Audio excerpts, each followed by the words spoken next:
Pull that down. All right, what's up, guys? Let me know if you can hear me in the chat. I'm on the road today, so coming to you live from an undisclosed location in Texas. All right, this should be a good one. So we'll let everybody kind of pile in here for a few minutes. How's it going? Let me know how you're doing in the chat. Happy Tuesday, I think it is. It all kind of blurs together pretty quick. So let's go over a little bit of the totality of what we're talking about. That lets me know it's 8 o'clock. What we're going to do is not so much a literal examination of Old West Special Forces. We're going to look at how they might compare to modern day special forces. So it's not literally, this is the, SEALs of, this is the Navy SEALs of the Old West. There wasn't really such a thing, but there's approximations of almost all of our special operations forces, especially in America. We'll be talking in kind of in Americentric context tonight, but just to kind of give you a heads up on what we're going to do. Good to see everybody. Nick is mad. He says we're late. It's Eastern time, man. It's 9 o'clock Eastern time. He says time zones don't exist. 9 o'clock is 9 o'clock, which I respect. I respect it. Let's see. Cool. Pet Detectives, good to see you. Short Stories by Kate. What's up, everybody? Arizona Boy 96. Good to see you again, man. And thanks for everybody for coming out for the midday coffee chat. Like, I work really late, so really that is my coffee. So I wake up, kind of thought of some stories that wouldn't fit into a live stream and wouldn't fit into an episode. And some of them are just like 2 or 3 pages long in these books. So it's not like an hour's worth of content, but it's worth sharing. So thanks for coming out. Sorry we got cut off. I got some scam call and cut the whole stream off. So forge ahead. Pennsylvania Plowboy was counting on seeing you here, dog. What's up? Pennsylvania Plowboy was there for the lunchtime stream, making history. All right. Okay, cool. What are we at? 2 or 3 minutes? It gives everybody a chance to file in here. Oh, Arizona Boy. I know who you are. Okay. I know who you are. He's an OG. We know Arizona Boy. He's changed his moniker since the last time we saw him. What's up, Doc? I was thinking about that earlier. Doc Wills gives me a good chance to say what's up, Doc, in a real life context. All right. So without further adu, if you get lost in this stream and need to go back, that's no problem. It'll be up for forever, but we'll jump into the ins and outs of what we're talking about. Let me pull this over here so I can see the chat. There we go. All right. So were there special operations forces in the Old West? In short, not technically, but there was a lot of people carrying out very similar mission sets. I think before we even dive into the special operations context, it's important to differentiate between special operations as a whole and special forces. And we'll be talking about the Old West contexts of both. But special operations is more of an umbrella term for operations that fall outside of the normal purview of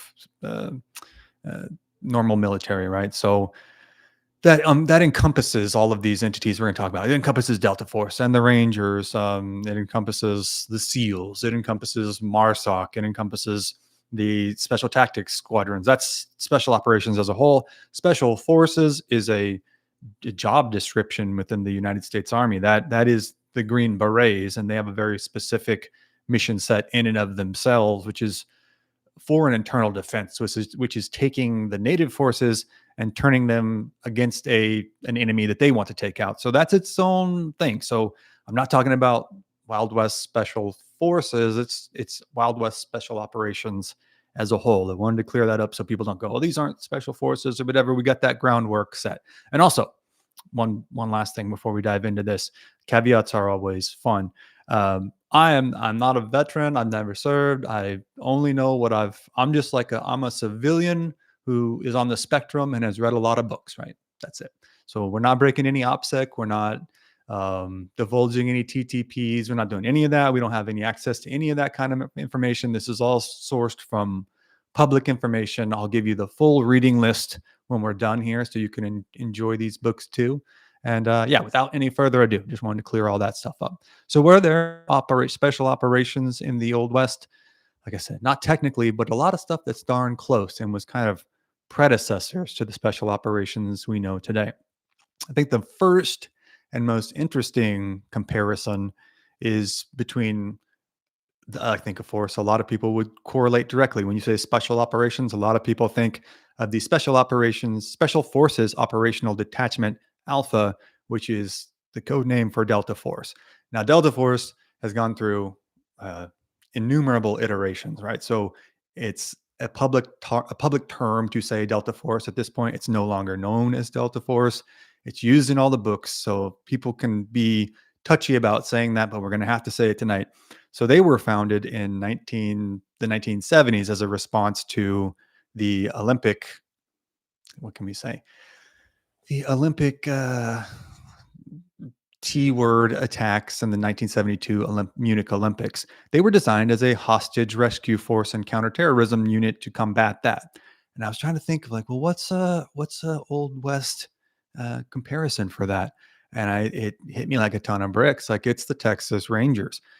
Very different personnel, very different training, but a mission set not entirely incomparable. It's going out, finding and engaging the enemy in very small units, and primarily in retrieving hostages and in countering raids.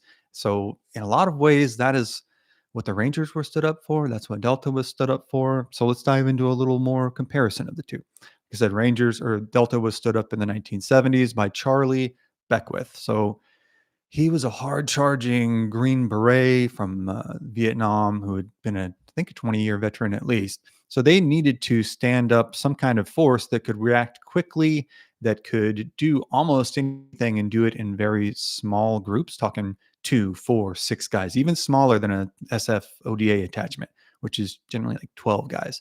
So even smaller than that, and able to do everything from, you know, high speed driving to escape and evasion to PhD level shooting, right? So these are all things that were needed and didn't yet exist in a coalesced force.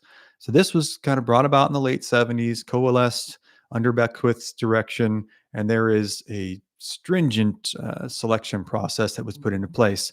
And it's still all classified, but it's a couple months in the mountains of West Virginia, and it's very different, it seems like, from other special operations selections because it's all on your own. It's hard to draw a comparison between that and the Texas Rangers. To me, that's the biggest gap there. There's not a lot of prerequisite training to join the Rangers. The selection was kind of like trial by fire. You were sent out onto the range. You were thrown into combat. You were given pretty good arms. You had to bring your own horse, but there wasn't an extensive selection or training process. That's the biggest gap, right? But the rest of it, the and I would say for all of these too, the funding. None of the special operations, quote unquote, forces in the Old West received very much in the way of either notoriety because people just didn't know them, or they were some kind of peripheral force, or through so, oh geez, sorry, but a $50 chat just came in from Nick Sweeney. Man, thank you so much. You're a homie, man. I really appreciate that. Glad you stuck around. Glad you stuck around, dog. Thank you so much. Really can't thank you enough. That makes all the difference in the world for us. So it's a working man's podcast for working men. So and working everyone. But thank you so much, man. Really appreciate it. Brett Lewis just joined the chat. We got a lot of new people in here, so thank you all for coming on. All right, so we'll keep rolling. If you have anything, like if you want to throw out any comments or something, Nick, let me know, man. Happy to put your word out there. Okay, so the Rangers had a big gap in the funding that they were allotted and the notoriety that they were allotted, but other than that, not a lot in, at least in terms of contextual mission set. Like what they were asked to do in the 1820s, 30s, 40s is very similar to what Delta Force was asked to do in the 70s, 80s, into the 90s. By the 90s, they were a pretty solidified force. But they had to learn very quickly. They had to kind of let the battlefield dictate their modes of training. Like they were trained to go out and operate immediately. They were also trained for hostage rescue. That's a much less formalized term in the 1830s and 40s than it is in the 1970s. But what was happening was the Comanche were coming down and running off, like they were kidnapping untold women and children specifically, and they would just disappear. And there was nothing that they could do about it for decades until the Rangers were stood up. And once they were stood up, it was like the call would go out, and the Rangers would go out and at least try to get the captive back. Did it work all the time? No. I think you can see that in the Battle of Plum Creek, the Battle of Brushy Creek. There's several times where they weren't able to retrieve the hostage, but they were the only thing that was presenting any kind of meaningful resistance on the whole of the Texas frontier.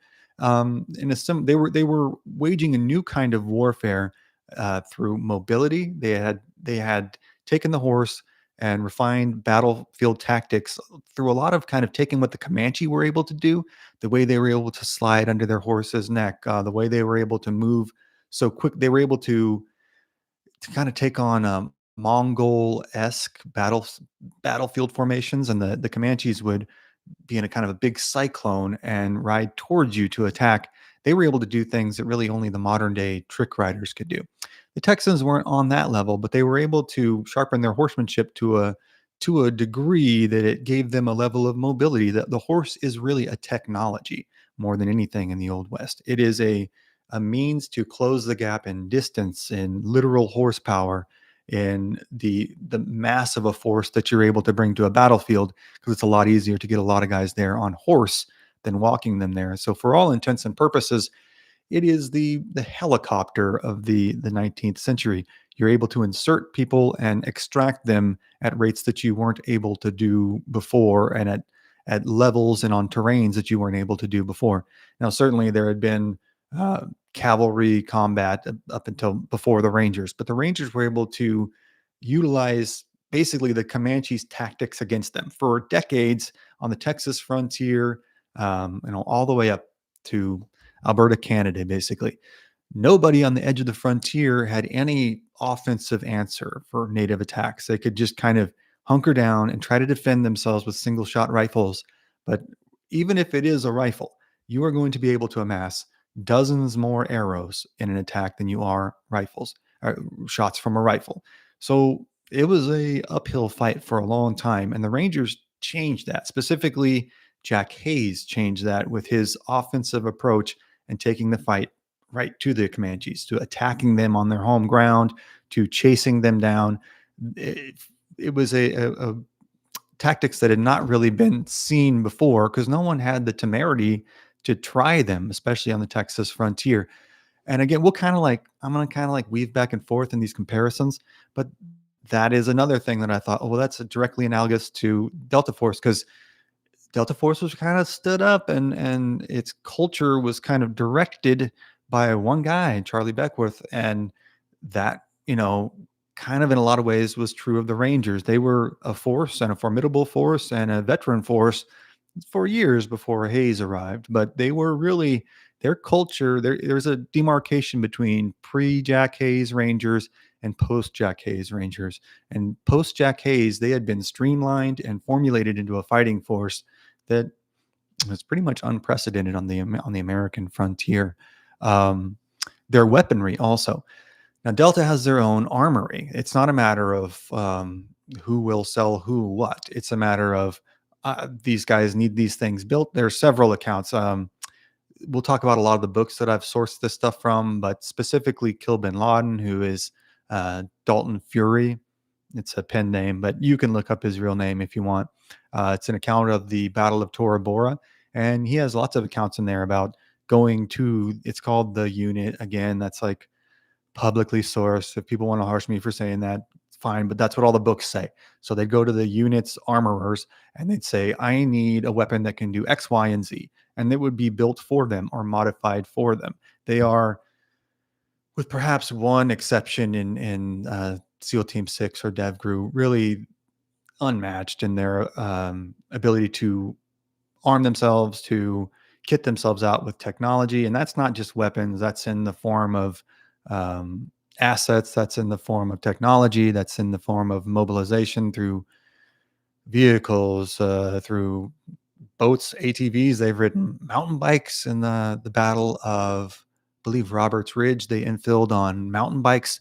So their ability to get anywhere that they need to be, to insert and extract, is and to arm themselves and to um, utilize that utilize that firepower in ways that have really kind of not been seen in modern warfare until recently. Um, I think again directly analogous to the Texas Rangers. The Rangers were kind of put on the back burner for a long time.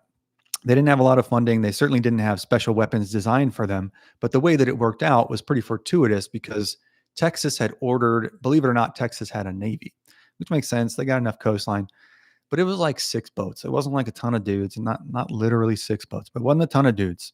They ordered a bunch of revolvers. Texas ordered a bunch of revolvers for their navy, and they thought like, cool, this would be good for like boat to boat fighting. The Navy got them in 1850. They got the Patterson revolver. It's got like a 5-shot cylinder. And once that cylinder is done, you have to put in a new cylinder. And there's only 5 shots. So there's quite a bit of disparity between that and a 6-shot revolver. But regardless, it was still pretty new and a novelty, especially for the Texas Navy, but they didn't really have a ton of use for it. So they end up in surplus. And the Rangers go like, yo, let us try those. Like maybe we can put that to some good use. And it turns out like the ability to mass firepower rapidly turned out to be a pretty good thing. And Samuel Colt, this is another like very special operations thing. Like these guys will go to weapons manufacturers directly. They'll go to the SHOT Show in Las Vegas, even camouflage manufacturers, food manufacturers, like you name it. They have some. They have an ability to get it from the manufacturers, and they usually have some input on how the final product turns out. And it's not totally disanalogous from the Rangers because the Rangers said, okay, the Texas Rangers said this is good, but it's got some stuff that could be improved. Samuel Walker specifically said, listen, it's got some things and I got some really specific ideas in mind. So he writes letters to Samuel Colt, who lives up in New Jersey, and they go back and forth for a couple months, and they say, look, let's meet in New York City. We'll go over the designs, we'll make the changes, and then you can take them back out on the battlefield and try them. So they do that. Walker goes all the way up to New York City. They meet for several days. They like kind of hang out. They're kind of boys after a while. Walker comes back. I think months, weeks after they were able to use them in the battle or in the Mexican American War. Walker's KIA, unalived in action, right? So we never really got to see the revolver come to fruition, but it completely put the Rangers on the offensive. Totally changed the way that they fought. And it's a pretty unique thing in Old West history to have, especially on the United States side of things, to have very small groups, like I said, 2, 4, 5, 6 guys go out alone. The term rangers comes from the literal practice of ranging. Like the range is what's out in front of you, away from society. So you would send guys out. It's like a verb, a ranger, an adjective, I guess. They would be on the range, someone of the range who was out there inspecting the range. That's what the Rangers were. They were going out there. They were going to find and engage the enemy and bring back their hostages. Now, I get it. Like a lot of people are going to say they did a lot of other things too.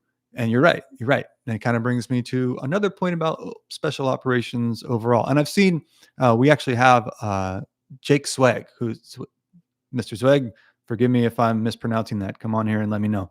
But a longtime SEAL, longtime Navy SEAL who has a great channel. He's a subscriber here.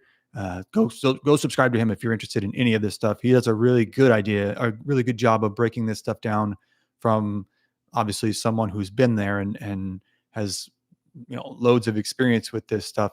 But he talks about how you can't necessarily, you need good guys, right? But you can't like have a bunch of like choir boys going out there and winning a whole war. So a lot of the detractions that you'll see for the Rangers, I think they are oftentimes accurate, but oftentimes short-sighted in thinking like, or short-sighted in their understanding of the applications of violence actually, and what that takes, what that entails, and how you can't oftentimes being a super nice guy and having the ability to, uh, you know, carry out these things that need to be done don't necessarily coincide. It's more of a rare trait to be able to hold both of them. So yes, were the Rangers hard dudes? Yes. Were they all of them super nice? No. Did they drink a lot? Many of them did. Yes. Did they have a penchant for violence? Many of them did. Yes. But you know what? Who else is going to do it? And you could say the same for the Comanche. Were their warriors hard dudes? And did they have a penchant for violence? Yes. But who else is going to defend the tribe? Like you, I think there's a little bit of realism that gets lost and wanting to nitpick from history. So not excusing what anyone's done, but I think it's important to keep that in mind. Let's see other things and just their mission set. I think a lot of the missions that they've taken part in. I think one that we talked about quite a bit about on here is, at least in the live streams, the Battle of Mogadishu and the things. There's several unbelievable things that happened there. I think a real analogy can be drawn between the kind of last stand, Alamo stand that a lot of those guys had to make at Mogadishu, and something like Jack Hayes at Enchanted Rock. I think specifically Gary Gordon and Randy Shugart's stand when the Black Hawk went down and they asked to be inserted. To me, that is the type of guy that you need. That's the type of guy the Rangers had lots of. Specifically, I think that's the type of guy that Jack Hayes was, and his stand at Enchanted Rock was basically impossible. I feel like he almost knew he wasn't going to make it out of there. And the stand at Mogadishu with Shugart, Gordon, several other guys that were involved in the totality of that event, specifically Shugart and Gordon, who won the Medal of Honor posthumously. They basically knew they weren't going to get out of there. They knew they could save a lot of people by fighting off a lot of insurgents. But there's virtually no way. You can watch the battlefield film and there's no way you're getting out of that, no matter how good you are. And they still said, I don't care. Like, you got to put me in there. And that's a unique type of guy. That's a unique type of mission that only a very few people are going to be able to handle or carry out. And I think it requires a very similar type of individual to that who might, I think a lot of those guys would see an ad for a Texas Ranger in the 1840s and the job that it entailed. And I think they'd sign up as well. And I think it helps to have some kind of contemporary comparison for, you know, a special operations force today and what their counterparts in the Old West might have been doing, because it helps to really contextualize like what the Rangers were doing, and maybe in reverse, it helps to think about, oh well, how dangerous was it on the Texas frontier?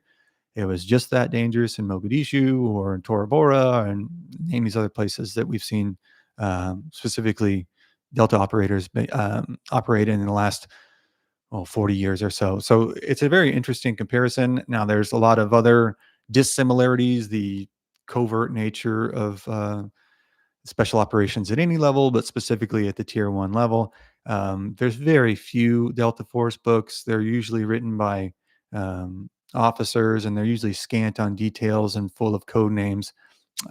Whereas that's not so much the case with the Rangers. It's usually that the records are just relatively scarce, but there's not a lot of covert operations or secrecy there. Really, Delta and DevGru and all tier one forces operate off of pretty much a black budget. There's some allotted to them in the regular budget. But they also operate off of a unseen budget, let's say, and they report directly to the President of the United States. There's not a lot in the chain of command between them and the top. I don't think that's completely incomparable to the Texas Rangers, but the Texas Rangers really operated in a pretty decentralized manner, where you were more reporting to your company officer who would report back to headquarters, but the governor of Texas didn't have a lot of sway on the Texas frontier. What did have a lot of sway was the immediate conditions of the next battle that needed to be fought. So whatever regulations came down from the Capitol weren't as binding as they might be today for the Texas Rangers. Okay. I think we got enough covered there. Let me check the live chat real quick, see if anybody's got any criticisms, questions, comments. Oh, Adventures of the Pet Detectives, a $50 super chat. Man, thank you guys so much. That is mind blowing. That's so generous. Thank you very much. Really appreciate that. Yeah, that's fantastic, guys. Thank you. Like I said, that's mind blowing. Okay, don't see any. If you have a comment, Adventures of Pet Detectives, that you want to get in, let me know, and I'll get that out as well. Okay, let's see here. Scrolling through the live chat, scrolling through. Make sure I didn't miss anybody before we go on to our next segment. Ben 3 Street says, I'm ex-Army. Thank you for your service, man. Hopefully I'm not messing up any acronyms. I'm not great with acronyms, and that's a tough thing when you talk about military history. Brett Lewis said, I've heard that being glued to the early TVs can stunt your growth. I think so. I would have been 6 foot tall, but too much TV. Do you think the special forces have the Ranger mojo? Oh, that's a contentious question because it's the special forces and the Rangers are um, two different forces within the U.S. Army. Both of them are a stepping stone of sorts, a feeder system of sorts. Not really, not literally, but I think 80% of those who go on to Delta Force are from the Ranger regiments or special forces. Let's see here. Okay. I'm looking to get yelled at by veterans. I kind of count on it tonight, but I'm doing my best here, you know? Mike Holt says, let me go. You got a couple here. Mike Holt says, shout out from Detroit. Best channel in the game, man. Thank you very much. Oh, you're in the Air Force. Mike Holtz is in the Air Force. Thank you for your service, sir. 24 years, retire in March. That's a well-earned retirement, my friend. I hope you have a good one. Thanks for coming out tonight. I'm going to get to the Air Force in a second. I'm not skipping over the special tactics it's tough for me to say. Not skipping over the special tactics squadron. Let's see. Just kind of quick scroll. If you have anything that you really want me to get to and like I'm missing it, toss me like a $1 super chat and I will absolutely, it's way easier. It's the only thing that really pops out on the screen. So if I'm totally missing it and whatever the lowest setting is, feel free to toss that in because it really makes it pop out for me. Oh, wow. Short stories for Kate, 1999. That's thank you so much. Keep up the good work. Love these live. Thank you very much. Man, you guys are too generous. Thank you very much. Looking forward to more of your shows. All good, man. You do a great job with these topics from Mike Holtz. Well, thank you very much. You're trying to do a good job from the civilian perspective, you know? Okay, so on to our next comparison. I'm trying to keep this to kind of a tier one force comparison just because of the covert nature of some of these, but I don't know. I think we should like I was using Delta Force, that's tier one. So I thought, well, should we just compare DevGru or SEAL Team 6 to be fair? But I think it's a bit better. I don't know if there's any SEALs in the chat. Let me know how you feel about it. All right. But we're going to go to, let's say SEALs next. Let's say SEALs next. I don't need my ass kicked. Okay. SEALs next. It's tough. That's a tough one for the Old West, right? There's less ocean than you would think. Now, SEALs, I totally understand, are not a landlocked force. It's sea, air, and land. They can do it all. So it's kind of why it's tough to find an Old West comparison. But really, I think, first and foremost, an amphibious assault force. They have a lot more insertion methods today. They can scuba in, they can parachute in. In the 19th century, there's pretty much one thing. You can get dropped off by a boat. You can storm off the boat. The only guys doing that with any regularity is the U.S. Marines, right? It's kind of that was their mission set, especially in the 19th century. I think this isn't so much Old West; it's more what Middle East. Not really Middle East, but it's West Africa where they made their bones to begin with. In the Barbary Wars, they were doing some wild stuff. They were charging ashore. They were having ship battles, and it was all to combat this slave market that most people don't even know existed today. And it was horrific. I think we talked on the last stream about the Sands of the Sahara. Fantastic book on that subject. It's a very boots on the ground kind of look at it. It talks about what the captives went through and what some of the escapees went through. It's rough stuff. It's rough stuff. I had to like kind of break it up. Read a little bit here, take a break, read a little bit there, because it gets to be a bit of a bummer. You know, it's like, when are these people going to start? When are they going to stop walking through the Sahara Desert and peeling off their backs and stuff? It's gross. It's gross. But they combated that. They stopped this whole war at the orders of Thomas Jefferson. And that's where they were really able to put their mission set in action. They were able to do a little bit of in the Revolutionary War, but it really was exercised in the Barbary Wars, which went on for like a decade. It was a long time. That's where the hymn comes from the halls of Montezuma is the battle we talked about with Chapultepec Castle. We've done a great episode on that. Go check that out if you haven't seen it. To the shores of Tripoli. It's in North Africa. So that was the Barbary Wars, and it's nice that they kind of fit a lot of history into their hymn right from the beginning. And the second one would be the Battle of Chapultepec Castle. In the Mexican American War, they played a big role from California on down to Mexico City. We've done, gosh, several episodes on it now. We've done Chapultepec Castle. We've done one called the California Alamo. It's in Monterey, where they weren't as involved, right? And it wasn't a great success, but they were there. They were there. I think we should count that. The Battle of San Pasqual, which is a super interesting one, a great story. I think it was a really good episode.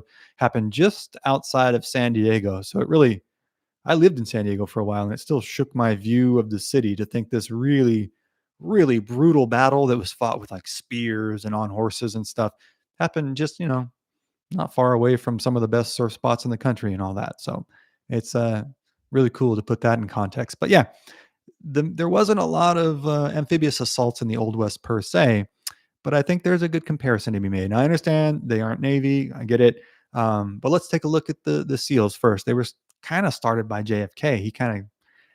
The force was right. The UDT diver, their predecessors, and kind of where their legacy stems from and their lineage stems from, and that came from really D-Day, where these guys in like weighted belts were like swimming out there and putting blowing up sea mines and stuff. They had little tiny shorts and like little scuba masks and like a knife, and they'd swim out to where they were going to land. Like, think about Saving Private Ryan. What if the night before they landed on that beach, they said, listen, we need some dudes to like swim out there with these to these bombs, and we need you to take these other little bombs and blow up these big bombs, and we'll give you a knife, and we'll give you a scuba mask, and we'll give you some like little flippers, and you just see how it goes. What do you think? Like, you had to be wild to sign up for that, and they were trained and everything, and they were very well trained. But that's a wild job. That's a crazy job. And 15, 16 years later, it kind of not morphed, but maybe evolved into the SEAL. So SEAL is an acronym for sea, air, and land. And that really kind of came to fruition with JFK, post JFK. And they really kind of advanced their mission skills in Vietnam. And they were, like I said, they're so tough to pin down because they are definitionally sea, air, and land. And really all we got to work with in the 19th century is sea and land. But the closest thing that we have is the Marines. And the SEALs we'll cover several books the SEALs have out, or former SEALs have out. Super interesting culture. They've done, man, just an incredible amount of missions, especially in the last 20 years. All of these special operations forces have carried out more missions in probably a couple of years than you saw most guys carry out in the entirety of a war, in the entirety of a 4-year war. It wasn't as intense and as repetitive as repetitive as quickly. You didn't fit as much action into such a small period of time until really the global war on terror. And with that, all of these guys have just seen untold amounts of action, which is pretty crazy. Okay, so I have that down. Yes, those are pretty much the close comparisons. We'll look at the live chat. I'm sure I'm leaving stuff out here. What do we at? Half an hour. Okay, cool. So I want to make sure I got time to get to all of these. We're moving on now to the famed Army Rangers. Now, the Army Rangers are their own element within the Army.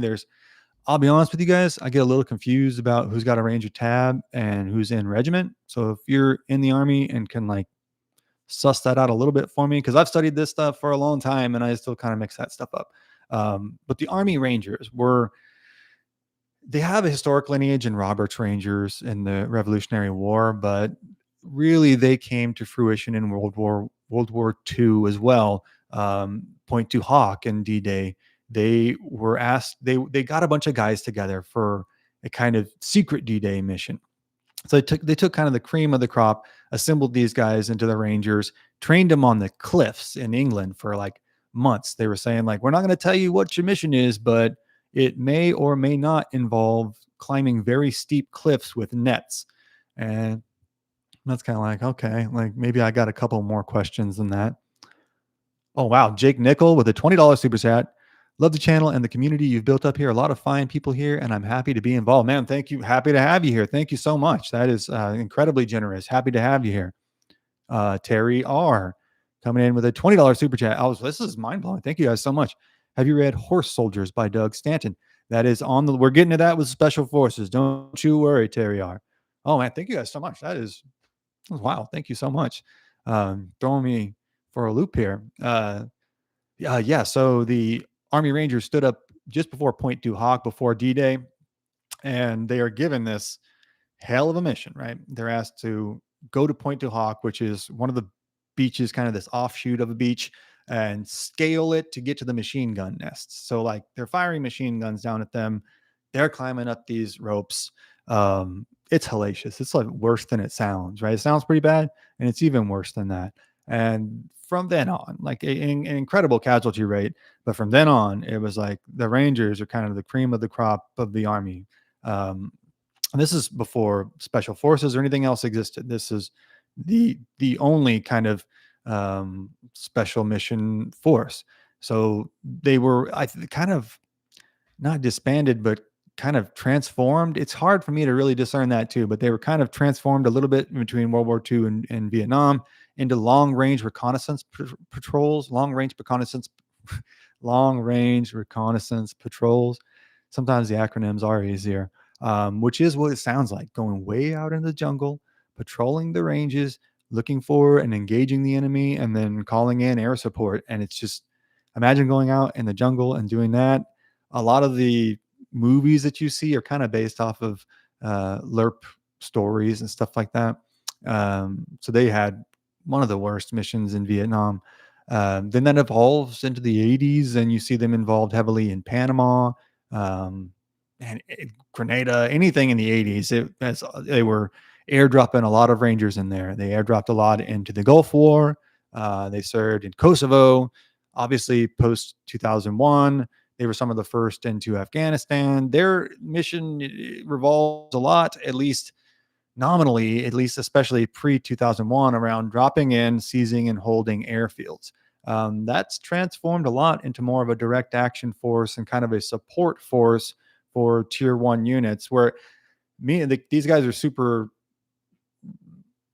skilled and super high level themselves, but they'll provide kind of a security ring while the tier one force kind of carries out their smaller mission. So they work in conjunction together a lot. And like I said, they're kind of feeder forces. Like a lot of Rangers go on to tier one units, and a lot of SF do, et cetera, et cetera. They also have, I think this is pertinent to make an Old West comparison, but the Rangers I have trouble remembering what the most current iteration is, but it's RRD or RRC, Ranger Reconnaissance Detail or Ranger Reconnaissance Company. And what they do is go out in very small groups and reconnoiter an area, that can be urban, that can be desert, that can be jungle, that can be mountain terrain. Their specialization is to go out and um, reconnoiter a battlefield before anybody even gets there. They work in conjunction with the 24th SGS, which we'll talk about too. But a lot of people don't even know that this smaller contingent of Rangers exists. And I think that's pertinent because it's more comparable to the Seminole Scouts and how they operated. They were going out to the battlefield before anyone got there. They were familiarizing themselves with the territory. They were getting a feel for the landscape and then reporting back to the larger forces. And a lot of the battle plan to move ahead would be based on that. And I think the Native Scouts are such an overlooked area in Old West history. And it deserves the entire understanding of the era, because without having the Native Scouts, you would never be able to locate any of the tribes that you're looking for.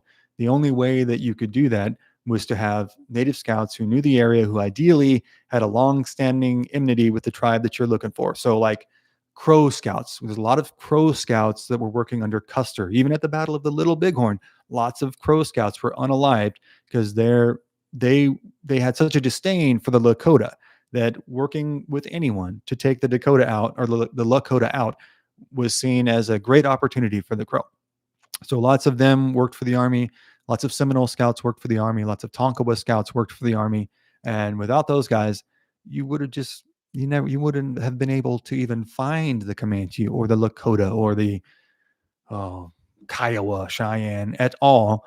um, without scouts. And I think their mission set going way out on their own, very little in the way of reinforcements, almost nothing in the way of reinforcements, very little in the way of supplies, very little in the way of direction. They operate relatively autonomously, especially for a military context. I think if you understand the Seminole Scouts, you can understand a lot about the modern Rangers skill set and vice versa. So I think there's a good correlation to be drawn there. Okay. I'm looking at the chat again, see if I'm missing anything, leaving anything. Thank you guys again for those super chats. That's mind blowing. Thank you so much. Kenneth Maddox says Cav Scouts. Yeah, the Cav Scouts too. And we're going to really, I have an episode in mind for the Cav Scouts in Vietnam. The We Were Soldiers story, basically.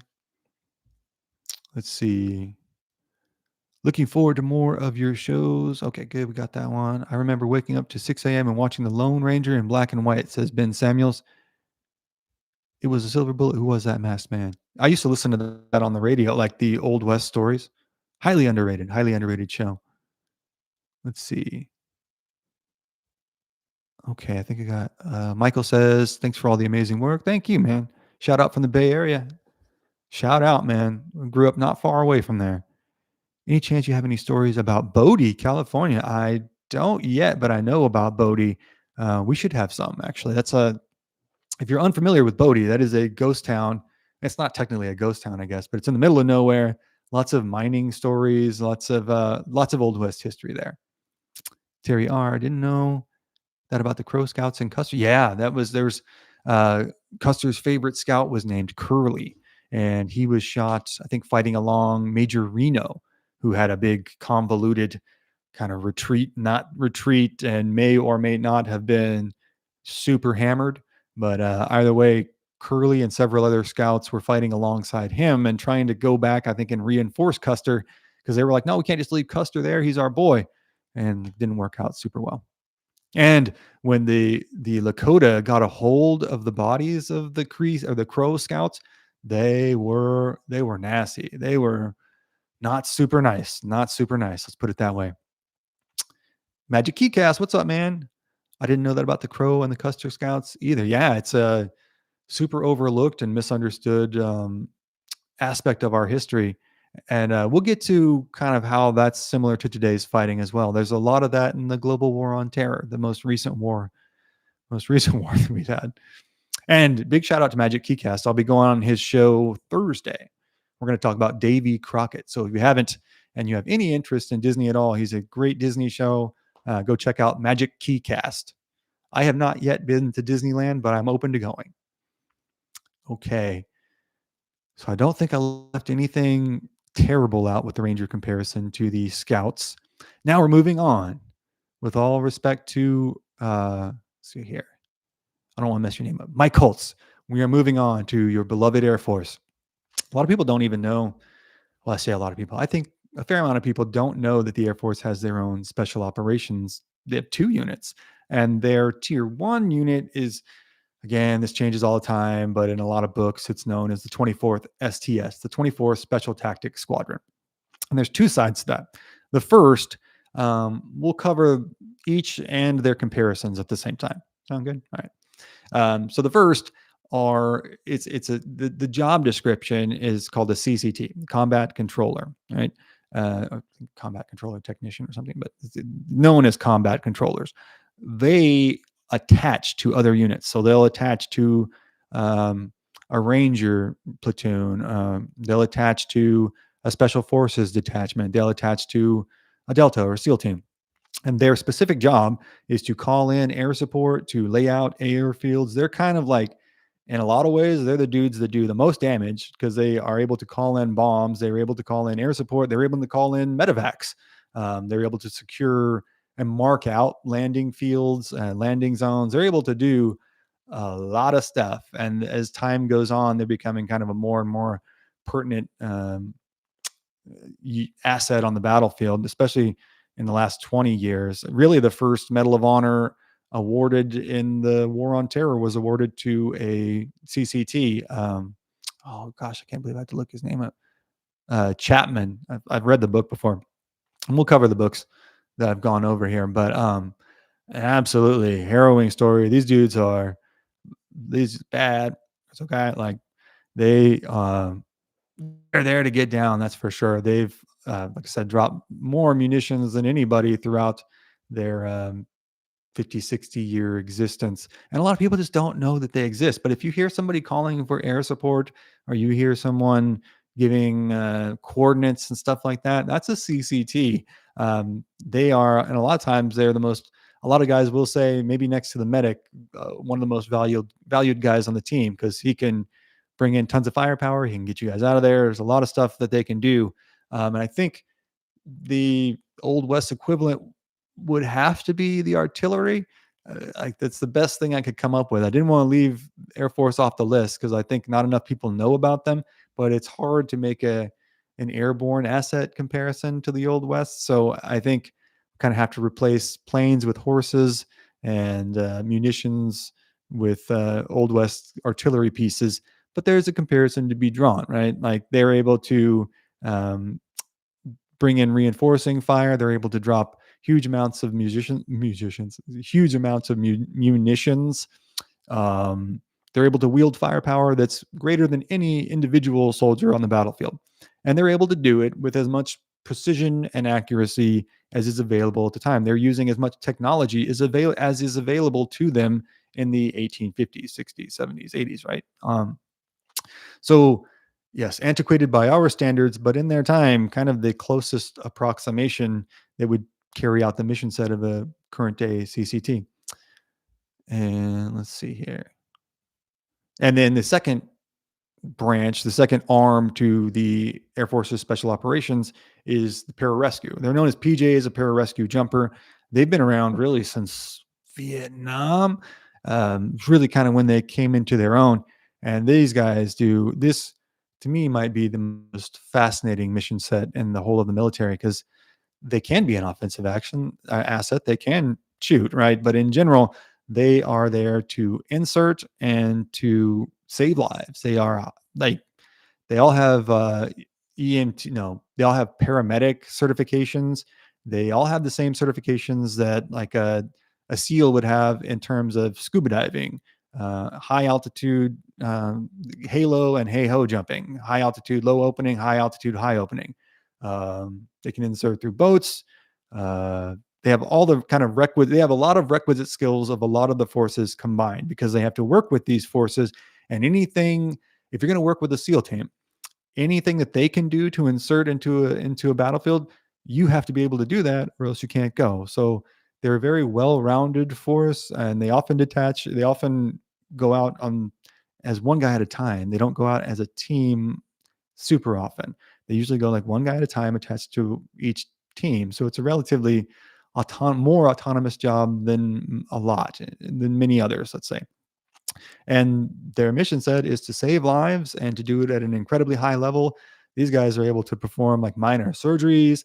They are able to keep people alive that there's no way this person should have survived. I've read a lot of accounts. They're all just, it's never a bad thing when you save someone's life. So to me, it's tons of harrowing accounts from the last 20-year war, especially, and kind of a hard force to draw a comparison with in the Old West, right? That's a tough one. Really, the best thing you could do, or the best comparison you could make, is to volunteer forces. A lot of times when guys were stuck, guys were lost, which happened more than you would think. Guys were cut off, like an enemy force, like a force of Comanches would get between you and one other guy who was wounded. This happened all the time. One guy's like gut shot or something, right? He can't crawl to you. He can't get to you. Yeah, a lot of times it would be like, okay, we got to wait for a break in the fire. And then whoever wants to raise their hand can go out and help get him. Sometimes I'd be like two guys, sometimes it'd be like five. And you just kind of volunteered and ad hoc did it, but you couldn't really do much for him there. You could maybe like cauterize a bullet wound. You could make a little tourniquet.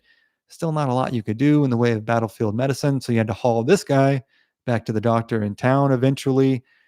So your options for battlefield medicine were limited, and your personnel was kind of limited to who would volunteer at the time. And thank God that job description has evolved over the decades. Okay, I'm gonna check the chat one more time. This is a good little pattern we got going here. Make sure I'm not leaving anybody out. Terry R with a $10 super chat. Wow. Thank you so much. Mike Holtz with a $20 super chat. Wow, man. Thank you so much.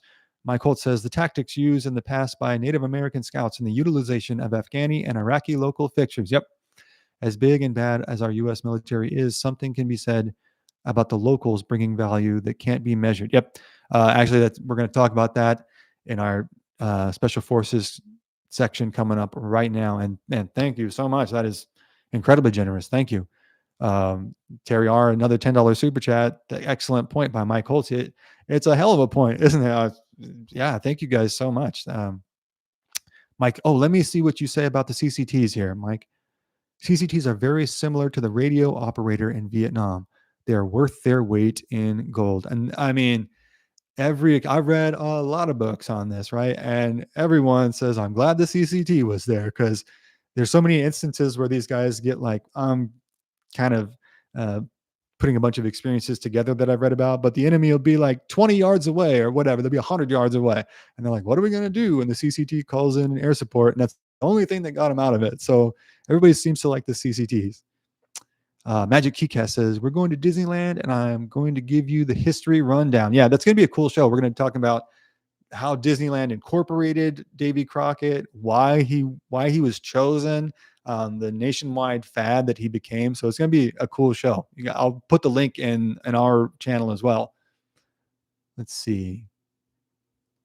Four Miller says the Osage fought with Custer on the Washita. Yep.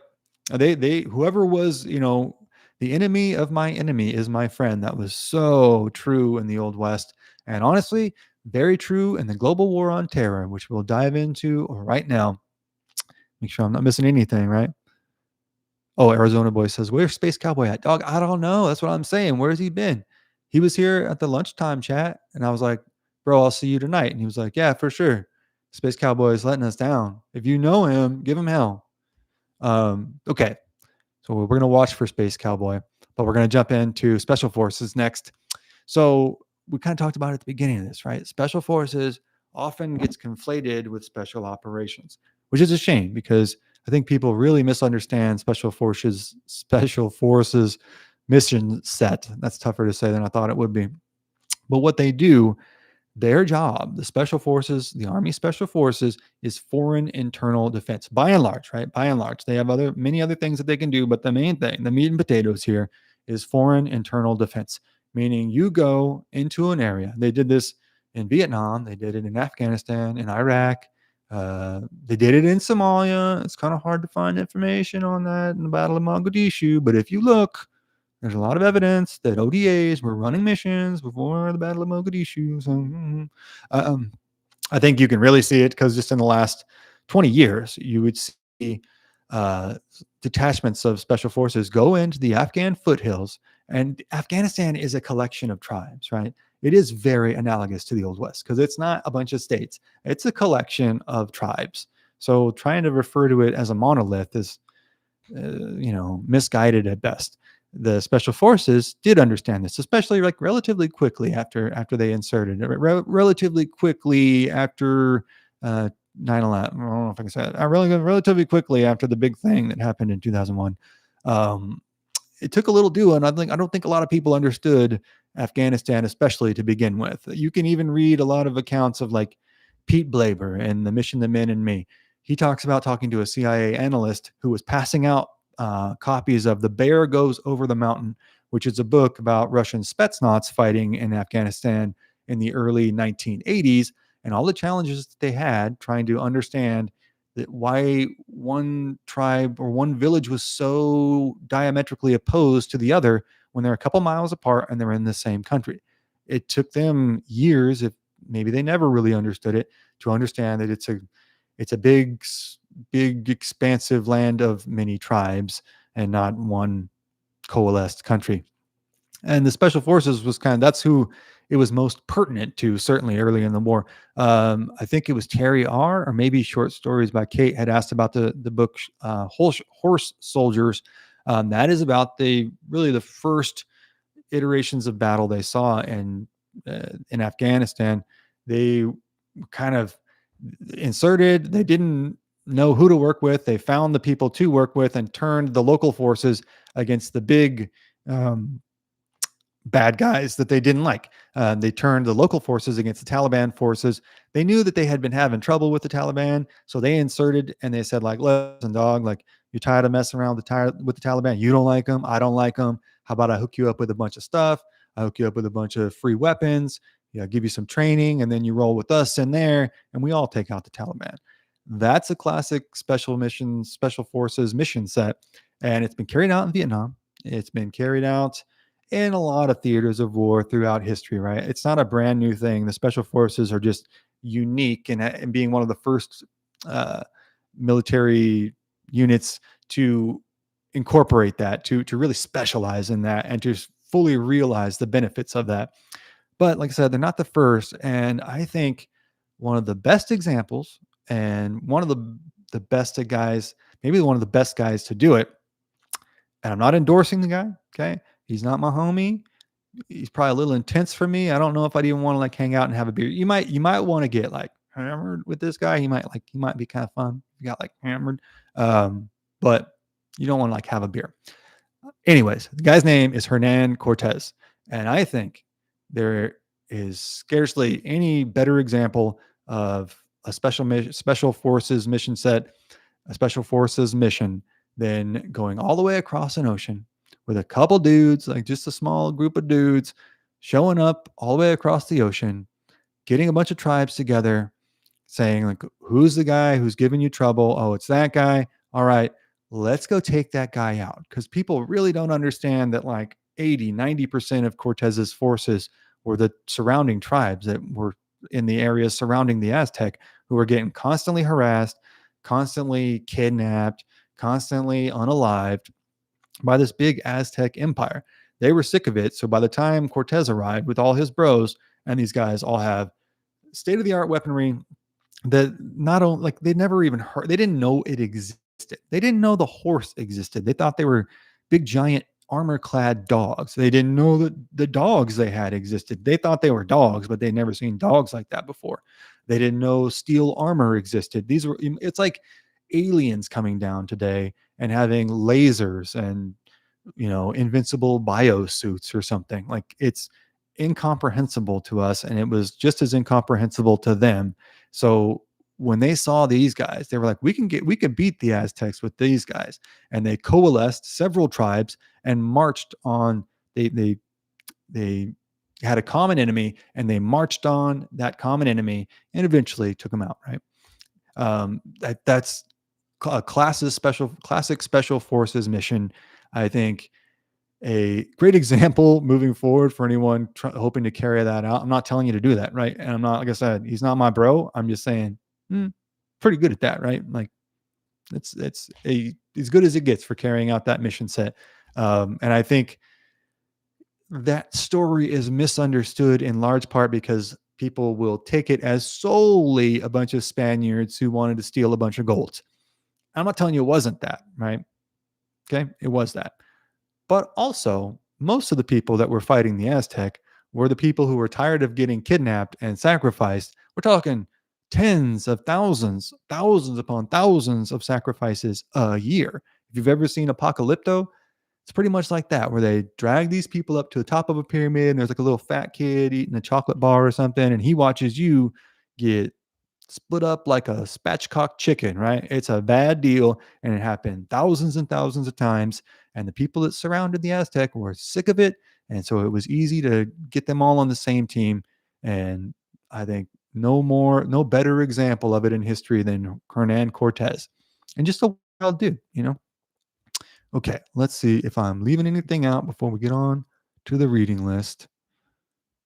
All right. And again, thank you guys so much for your mind blowing generosity. Absolutely appreciated. Okay. I'm a sparse through the live chat now. CCTs. Okay. Yes, they're worth their weight in gold, says Mike Holtz. Terry R says, what does CCT stand for? Combat. Sorry. My brain went blank for a second. Combat controller. It may be combat control technician for the T, but they're called combat controllers. And then you literally control the place of combat in a lot of ways. It's like an air traffic controller, but with bombs and guns. Or, I don't know what I can say on YouTube. It's kind of fun trying to work my way around the YouTube terms of service. Let's see. I'll scan through this real quick. Arizona Boy says, send out the Rangers. I agree. Mike Holt says, I got to bounce. All right, brother. Thank you so much for stopping by. Catch the rest on the replay. Absolutely. And thank you again for your generosity, man. Really appreciate it. Let's see. Thanks for stopping by, Mike. I second that. Hey, Bama Deanna. Good to have you in here. Been waiting on you too. Good to have you. Let's see. The area I lived in is named after a Comanche chief killed in the Spanish spec op in 1779. Oh, Cuerno Verde. Yeah. We did an episode on Cuerno Verde. Cuerno Verde's Revenge. That was a special op, wasn't it? Like, it's special operations. Sorry, guys. It's a Casio watch, too, used by presidents and the Taliban. So it's for everyone. But yeah, the special operations aren't a new thing. They've been doing them since warfare started. It's just the way that we do them now is far more formalized, and obviously doing them at a level that the things that our special operations are able to do is like no BS. Like it's impressive, and it's the highest level of warfare, for better or worse, that human beings have ever seen. These guys are the best. Let's see. I often see it described as like a tier one operator has essentially a PhD in warfare, because we're not just talking like hitting a bullseye. We're talking gunfights or whatever fights at a level and a frequency that have never been seen in human history, but also the capacity for espionage, the capacity for, they have guys that are ACE certified mechanics. They have guys that are medics. They have guys that speak several different languages. They have guys who are armorers who, build and maintain weapons. They have guys that are pilots. They have all manner of backgrounds. It is really incredible, the fighting force that we've assembled in the modern day. Let's see here. An elegant military acronym. Clock Cutter says an elegant military acronym for you. This isn't going to get me in trouble, is it? Anglico. The USM. Oh, I did not know that. Anglico is the USMC's equivalent of CCTs. Okay. Because there's also a JTAC, right?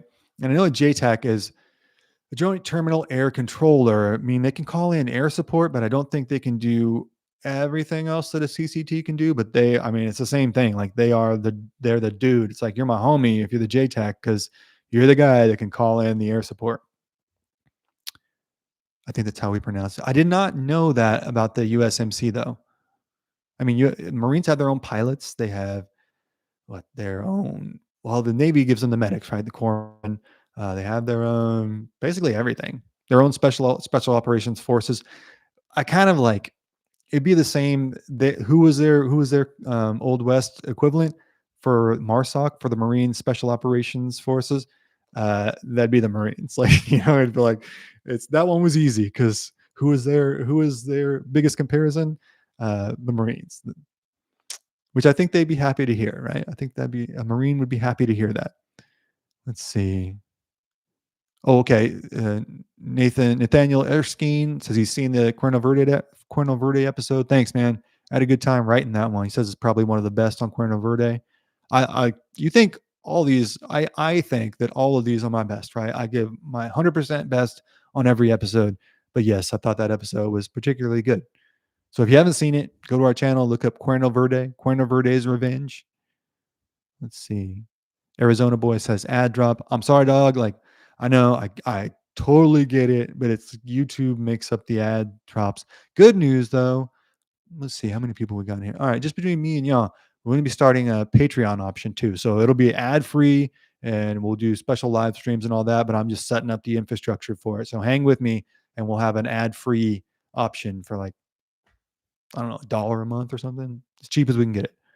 Let's see. Have you heard have I heard the Aztec unalive whistle? It's like one of the creepiest things out there. There's the Celtic horn that they blow sometimes where the Romans would have heard that before fighting the Celts. But that and the Aztec unalive whistle, super creepy. Let's see. Okay. So I wanted to give you guys a reading list too. So we got a lot of people always ask me about the books that I use to research. Got a big long list. Most of these I'm on the road, so I don't have all these books on hand. Armenian Bishop, what's up, man? Good to have you here. If you want to start from the beginning, you can go back to the beginning. We're kind of going over reading lists now, but we got a lot more to cover. So hang in there if you want to chill with us.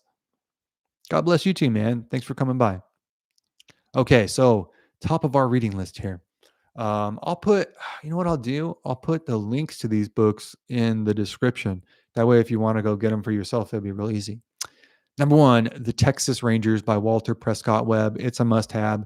We talked about Indian depredations in Southwest Texas. This is up there. Like if you like Old West history, specifically if you like Texas history, you got to have The Texas Rangers by Walter Prescott Webb.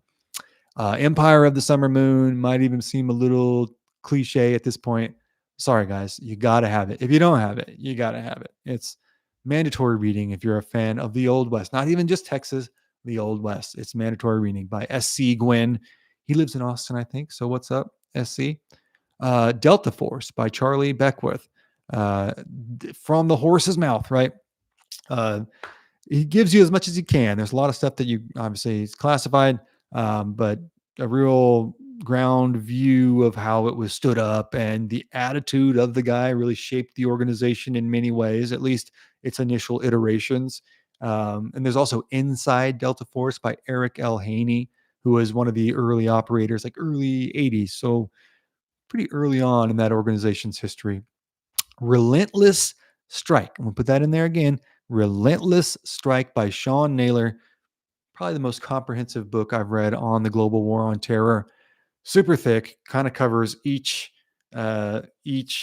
force's experience in the war on terror up till like 2017. So I had like a little bit to go after that book was published, but very comprehensive. It covers everything from the SEALs to special forces, kind of from their earliest iterations to all of their battles in the global war on terror. Very global war on terror specific, but it gives you a good background feel for everything from the Army to the Air Force to the Navy to the Marines. So probably the best book out there on the subject. Kill Bin Laden. Maybe this is the best one out there, but Unalive Bin Laden, let's say, but it's really Kill Bin Laden by Dalton Fury. Like I said before, if you want to go look up his real name, it's out there. It's easy to find. He actually passed away 9 years ago, I think. Very unfortunate, but Dalton Fury was the commanding officer at the Battle of Tora Bora, really the earliest battle that Delta was involved with in the global war on terror. It was mid-December, early December in 2001. So super, super early. He gives an account, like a blow-by-blow account of before, during, and after the Battle of Tora Bora. And even if you're into conspiracies, it's a great book because it ends. And if you're a conspiracy guy, it's great. If you know this, there's no spoilers here. Like they get half a mile away from where bin Laden was supposed to have been. And then Rumsfeld calls them off. A little curious. Even they were saying, no, we can go get him. We can go get him right now. And if you don't let us go get him, he's going to escape into the mountains of Pakistan. He's kind of up against the Afghan-Pakistan border. And they get called off. And they didn't know why. They were like, why are we getting called off? Curious. Anywho, Alone at Dawn. It's going to cover, I got to look his name up. I feel bad forgetting his name. I believe it's Mark Chapman. Yeah. No, that's not who I'm looking for. CCT Medal of Honor. I feel like a dick now. Sorry. John Chapman. Sorry. I read this book twice. But John Chapman, the first Medal of Honor awarded in the global war on terror. He was involved at Roberts Ridge. If you have any questions about that, it's a strange situation that he was left behind, basically. But he was left against an entire force of Taliban and knew he was there by himself and fought like a maniac. It's incredible. It's an incredible story. It's really a scary story, and incredible that the guy did everything he could to get out of there and absolutely deserves a Medal of Honor. And the first Medal of Honor, I think this makes it even obviously more visceral. You can watch like it's through a thermal camera, so you can only kind of see like white dots, but you're watching it happen, and it's intense. It's harrowing just to watch it. And it's a book written by Dan Schilling, who is a retired USAF CCT, and then he moved up to being a combat control officer. So spent 20 plus years. Uh, Fantastic writer, super diligent researcher, an outstanding guy. I listened to several podcast interviews he's done. And I think he holds the world record for base jumps. He did like 100 base jumps in a day. So outstanding guy.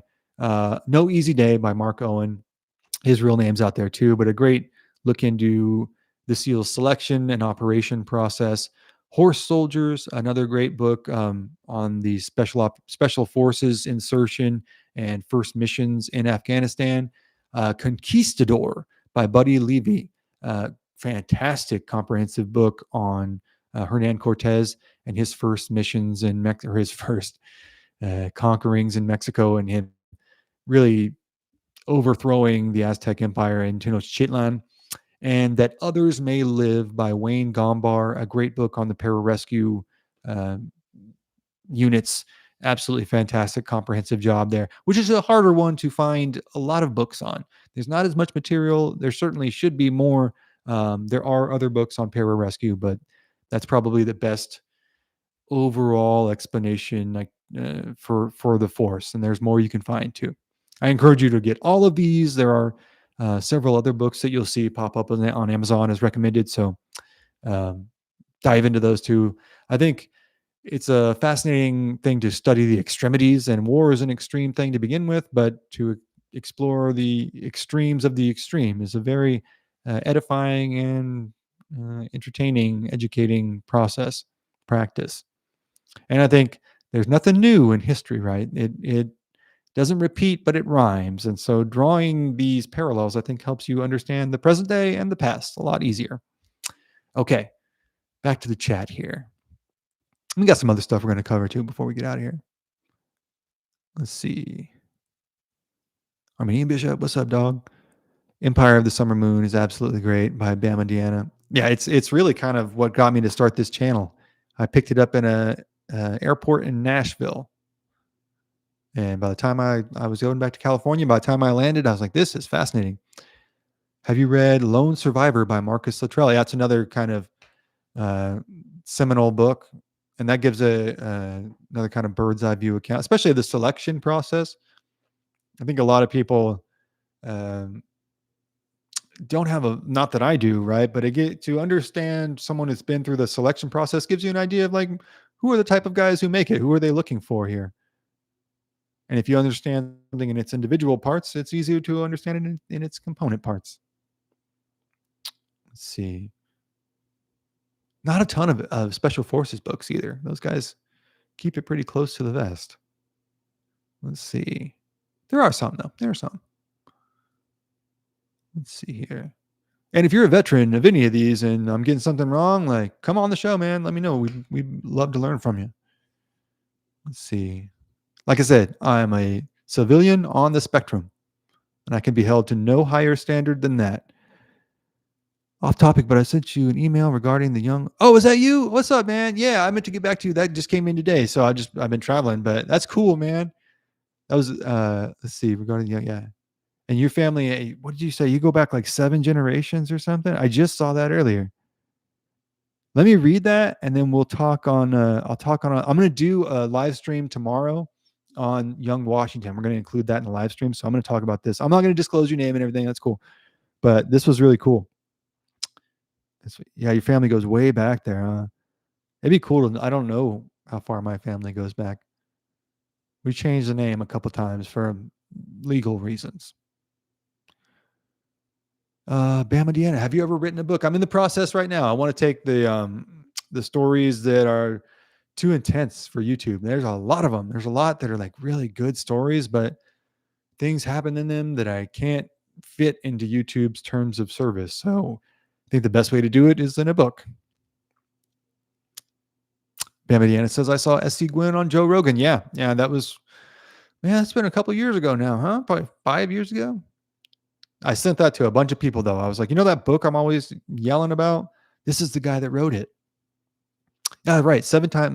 Arizona boy says, my 7-time great grandpa enlisted as a scout in 1758. So he was really kind of a special operations guy himself.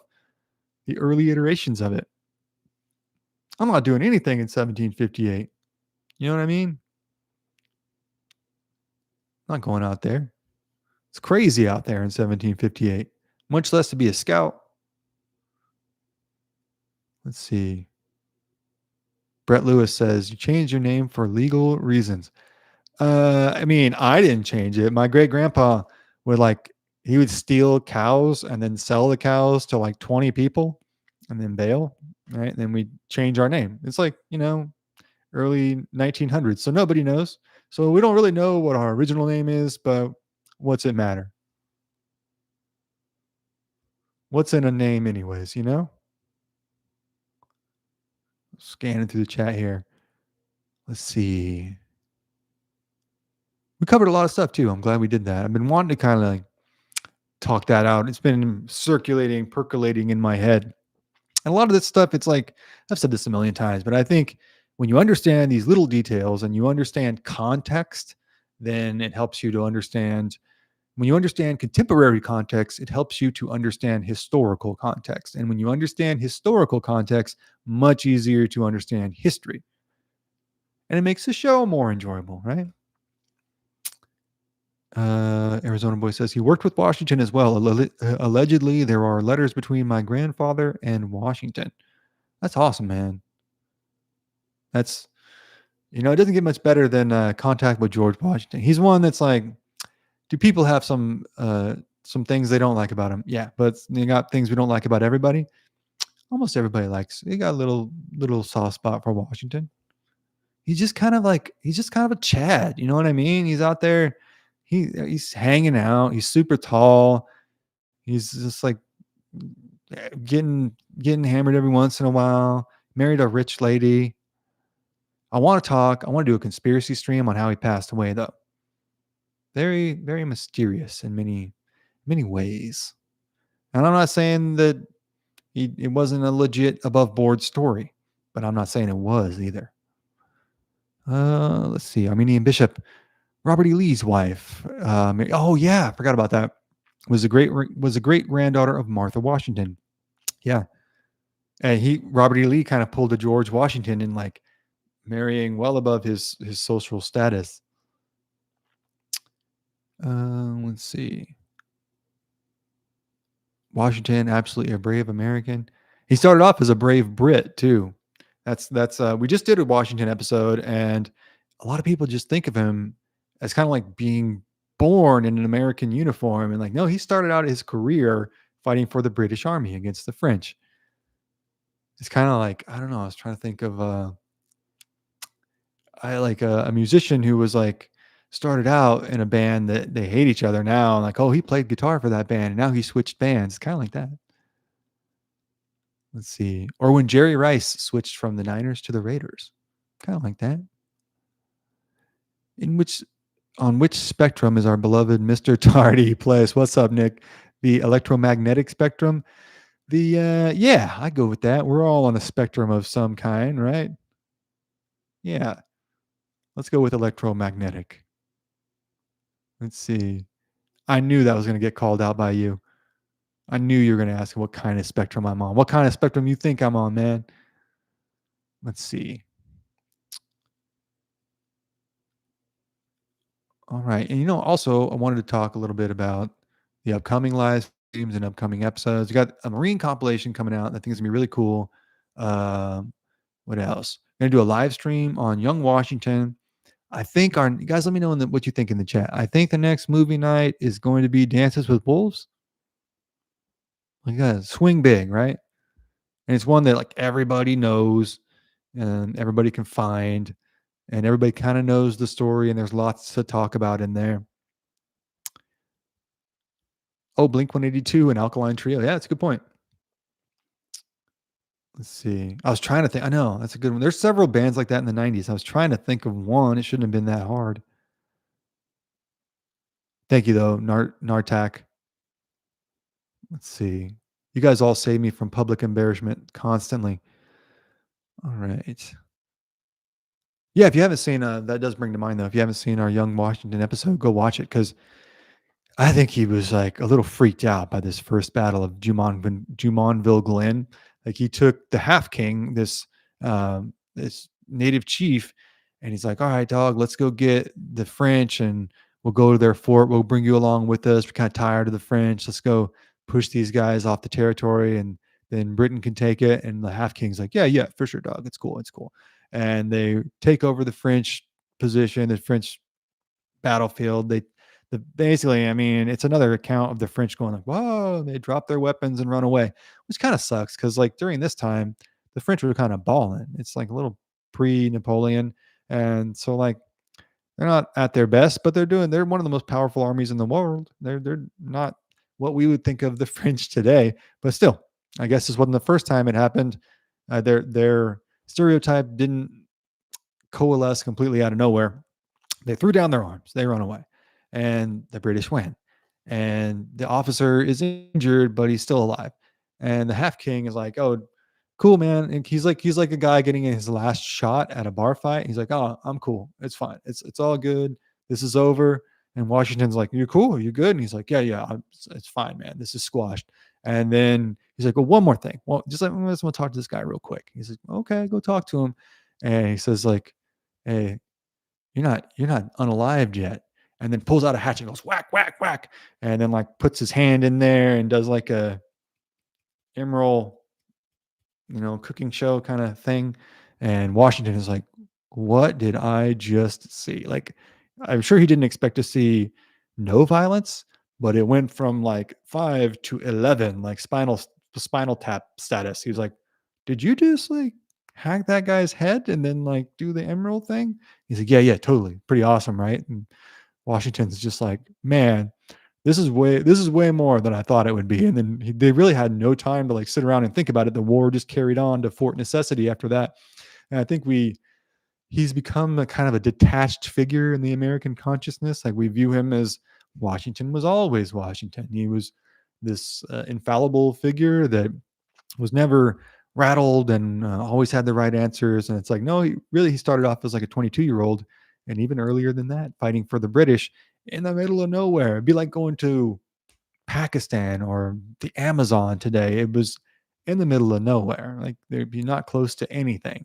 And he's out there getting freaked out by what's happening. And I think that really, I'm surprised that he stayed in the military as long as he did, because he was clearly kind of rattled by what he saw, at least with the Half King thing. He clearly recovered, but that was like, he was like, "Oh, okay.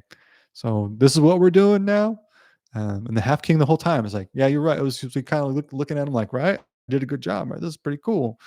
And Washington's like, "Oh, bro, okay, all right, let's check the chat again." So yeah, if you haven't seen that one, go watch it. I thought that was like, I don't know, really cool. The Young Washington movie is coming out, and we're gonna kind of keep building to that. It's in July, so we got a little time to do that. But I think it'll help everybody enjoy the movie to understand young Washington, to pry him out of that mold in your mind of being an elder statesman or an unshakable general, and realize like he started like any of the rest of us as like a scared kid that was totally freaked out by everything he saw. Though I never saw a native chief, you know, whatever, butcher shop a guy. Let's see. Washington's journal is located at the Library of Congress, speaks of him staying at my ancestor Alexander McKee's Indian agent's home. Sorry. Very cool. A lot of connections to colonial history in here. You guys have a much more coherent understanding of your lineage. We should do a show and tell Arizona boy, what do you mean? Like Fort Necessity is where my 7 times great grandfather passed or joined. Let's see. We should do a show and tell a type of thing here. I'm not sure what you mean by that. I'm almost bagging what you're mowing, but not quite. Yeah, I think a lot of the brutality of frontier fighting is overlooked because it's just we don't have photos of it. It's 200 plus years ago, almost 250 years ago now, and it's kind of stuck in our collective consciousness as a heroic affair that was a kind of sure thing from the get go and lasted 3 or 4 years.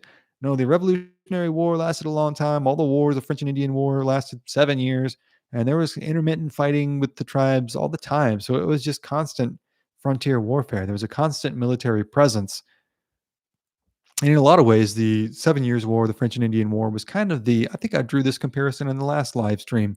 It's kind of the Mexican American War of the 18th century because it was a proving ground and a learning ground for so many generals and officers and that fought for the British and the Americans in the Revolutionary War.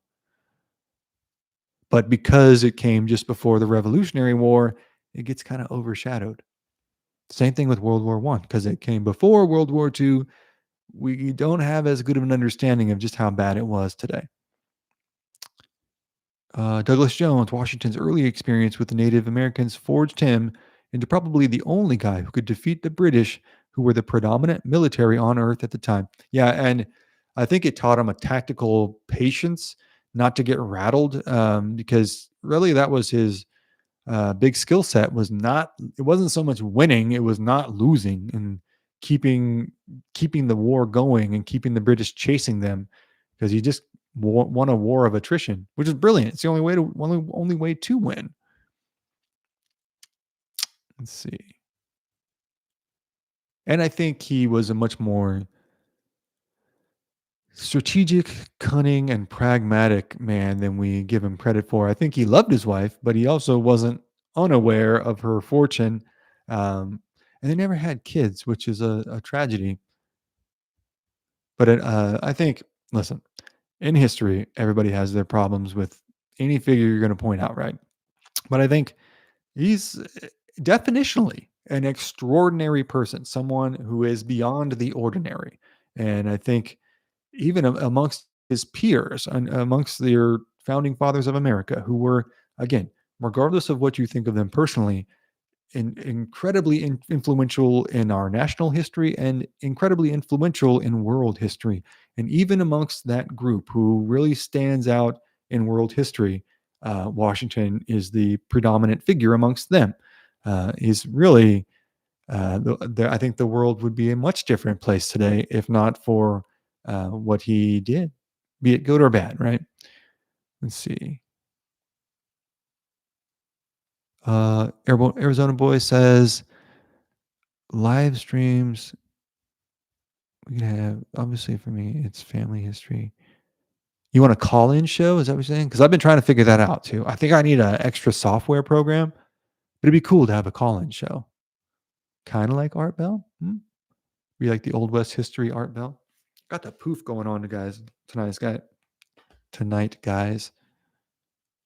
It's the end of my day, and it's so hard for me to get the words strung together. In my head, they sound good, but when they come out, not always. See, I believe Washington had a few kids he didn't know about that he could get around a lot. Yeah, you know what? Pennsylvania Plowboy, there's lots of evidence that he had up to 7 affairs. Is that right? During the Revolutionary War? More than one. Put it that way. More than one. And he was just a giant. Like it'd be like The Rock being president or something, right? He was much, much bigger, 6'4", right? Which is a almost unheard of height at that time. So a great big guy.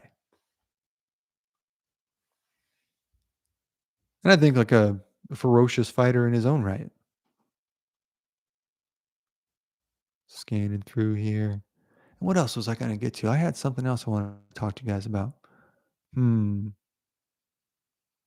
Shoot. Now it's slipping my mind. I took all these notes on. Oh, yeah. We're going to do a live stream. Hopefully, I can get out to the site of the Battle of Plum Creek. If I'm not able to this week, I will next week. I want to go. Hopefully, tomorrow I'll be able to do a stream from the Texas Ranger Memorial in San Marcos, which would be cool. And we'll have a live stream on the Battle of Plum Creek as well. I did an episode on it a couple months ago now, And it is, I think, there is the history of the Old West and the history of Texas before Plum Creek, and the history of Texas and the Old West after Plum Creek. And really, in Central Texas, I don't know, I'm an hour away from the battlefield. I think I talked about it last live stream where it's behind an HEB in Lockhart, Texas now, but it is perhaps the most seminal battlefield in Texas history. So I'm going to be doing a live stream on that, one on Young Washington. Let me know what you guys think about Dances with Wolves for our next movie night. Armenian Bishop says Lincoln was 6'4". He was huge. They think he had maybe some kind of genetic disorder, right? I've heard that. I've heard that posited. Let's see. Doc Willis says we have some weather coming through Texas this week. That's true, but when do we not have weather coming through Texas? If you don't like the weather, wait 5 minutes. Let's see. Doc Willis says Dances with Wolves is good. Cool. And then we'll find something shorter, but I thought, yeah, you know what? Dances with Wolves, that's one that everybody knows, and it'd be fun to see what's true and what's maybe embellished about it. The Adventures of Pet Detectives, $5 super chat, man. Thank you so much. Thank you. Where is Plum Creek located? So Plum Creek goes starts up in the hill country. It goes through San Marcos, Texas, and it goes out to the east and it goes through Lockhart, Texas. I think it goes through Lockhart directly, but uh, towards just inside the city of Lockhart, right behind their HEB. And that's how you discern everything in Texas. Like, where is it in relation to the HEB? This one's right behind, kind of kitty corner to the HEB from looks like on the map, and it's in the middle of this little park. And there's a plaque for it, but nothing else. And that area in the 1830s would have been one of the most dangerous places on earth. A couple hundred yards away is where Daniel Boone's granddaughter, Nancy Crosby, she had been taken prisoner way down in Linville, Texas, which is on the coast. The Comanche had gone all the way from North Texas to the coast, which is hell to drive. So imagine taking a whole village. They brought their women and children and everybody. They were thinking they were on a, like on the Blues Brothers, were on a mission from God. They had been, a medicine man had told them, I had a vision of us going to the ocean and driving everybody out of Texas once and for all. So they're like, cool. They go down, they drive the whole town basically into the ocean. They steal a bunch of top hats and coats, and they didn't know how to put the coats on, so they were like wearing the coats backwards. Very like early 90s kind of fashion. They had umbrellas, like lace umbrellas and streams of ribbon and stuff, and they're just like having a party. And they're on their way back from Linville, coming through the Texas Hill Country, and the Rangers want to catch them and take back their captives and as much as their loot as they can and drive them off. And they had taken Daniel Boone's granddaughter, Nancy Crosby, and brought her from the coast. And she's just being, it's a hellacious ordeal she went through, right?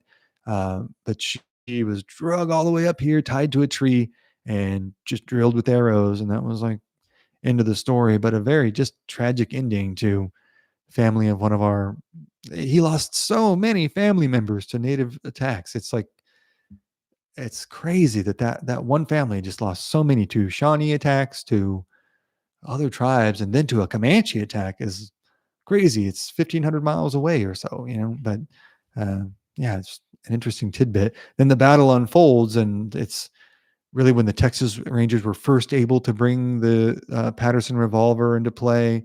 And it's bizarre because the Comanche are dressed in top hats and backwards jackets, and they're carrying around like big, long streams of red ribbons, and also, you know, firing arrows and bullets and carrying on a normal battle.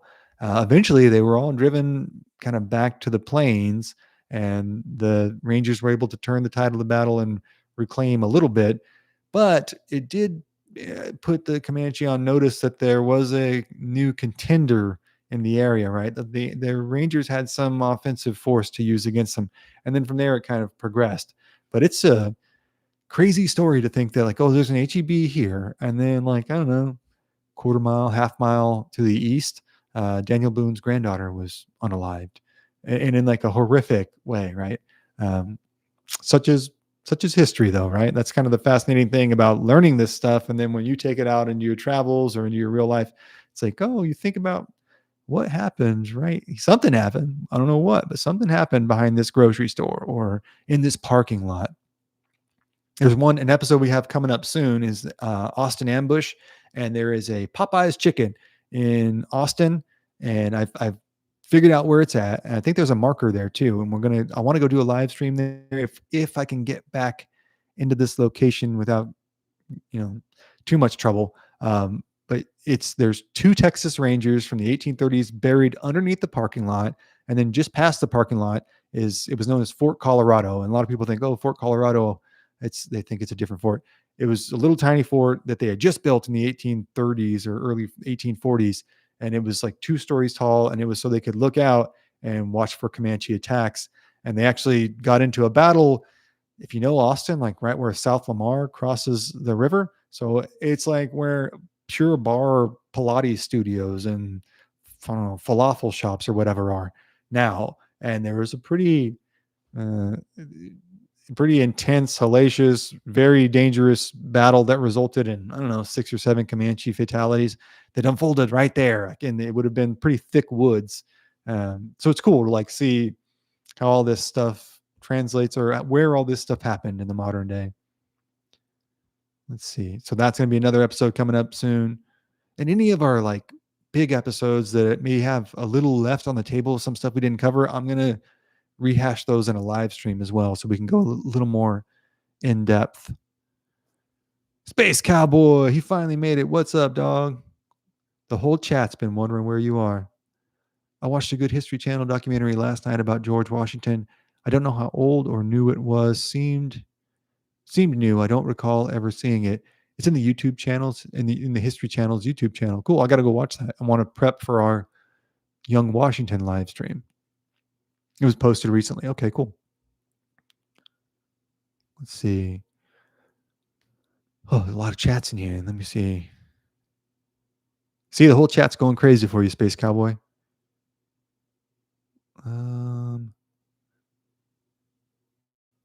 Arizona Boy says, yeah, okay, yeah, this was in the email too. His name was John or Joseph Nickel.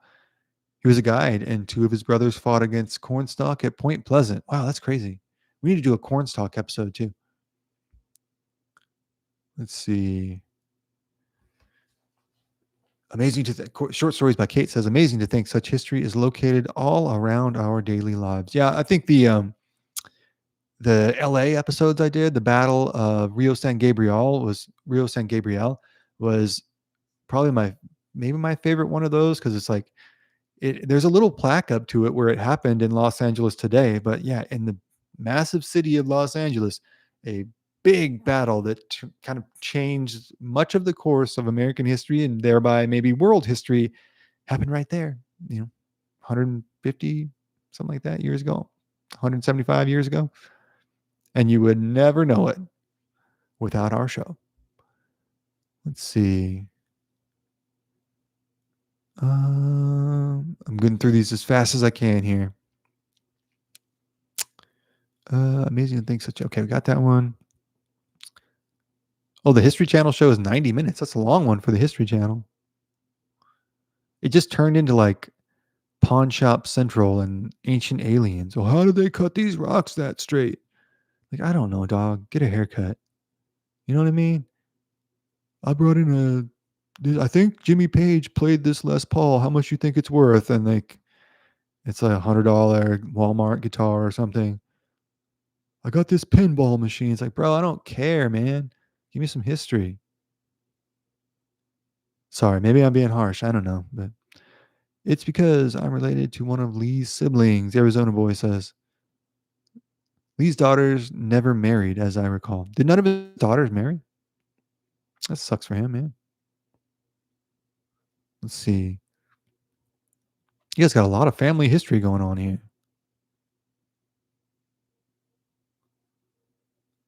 I don't even know who we sold the cow to that made us change our last name. And what else did I have coming up here? I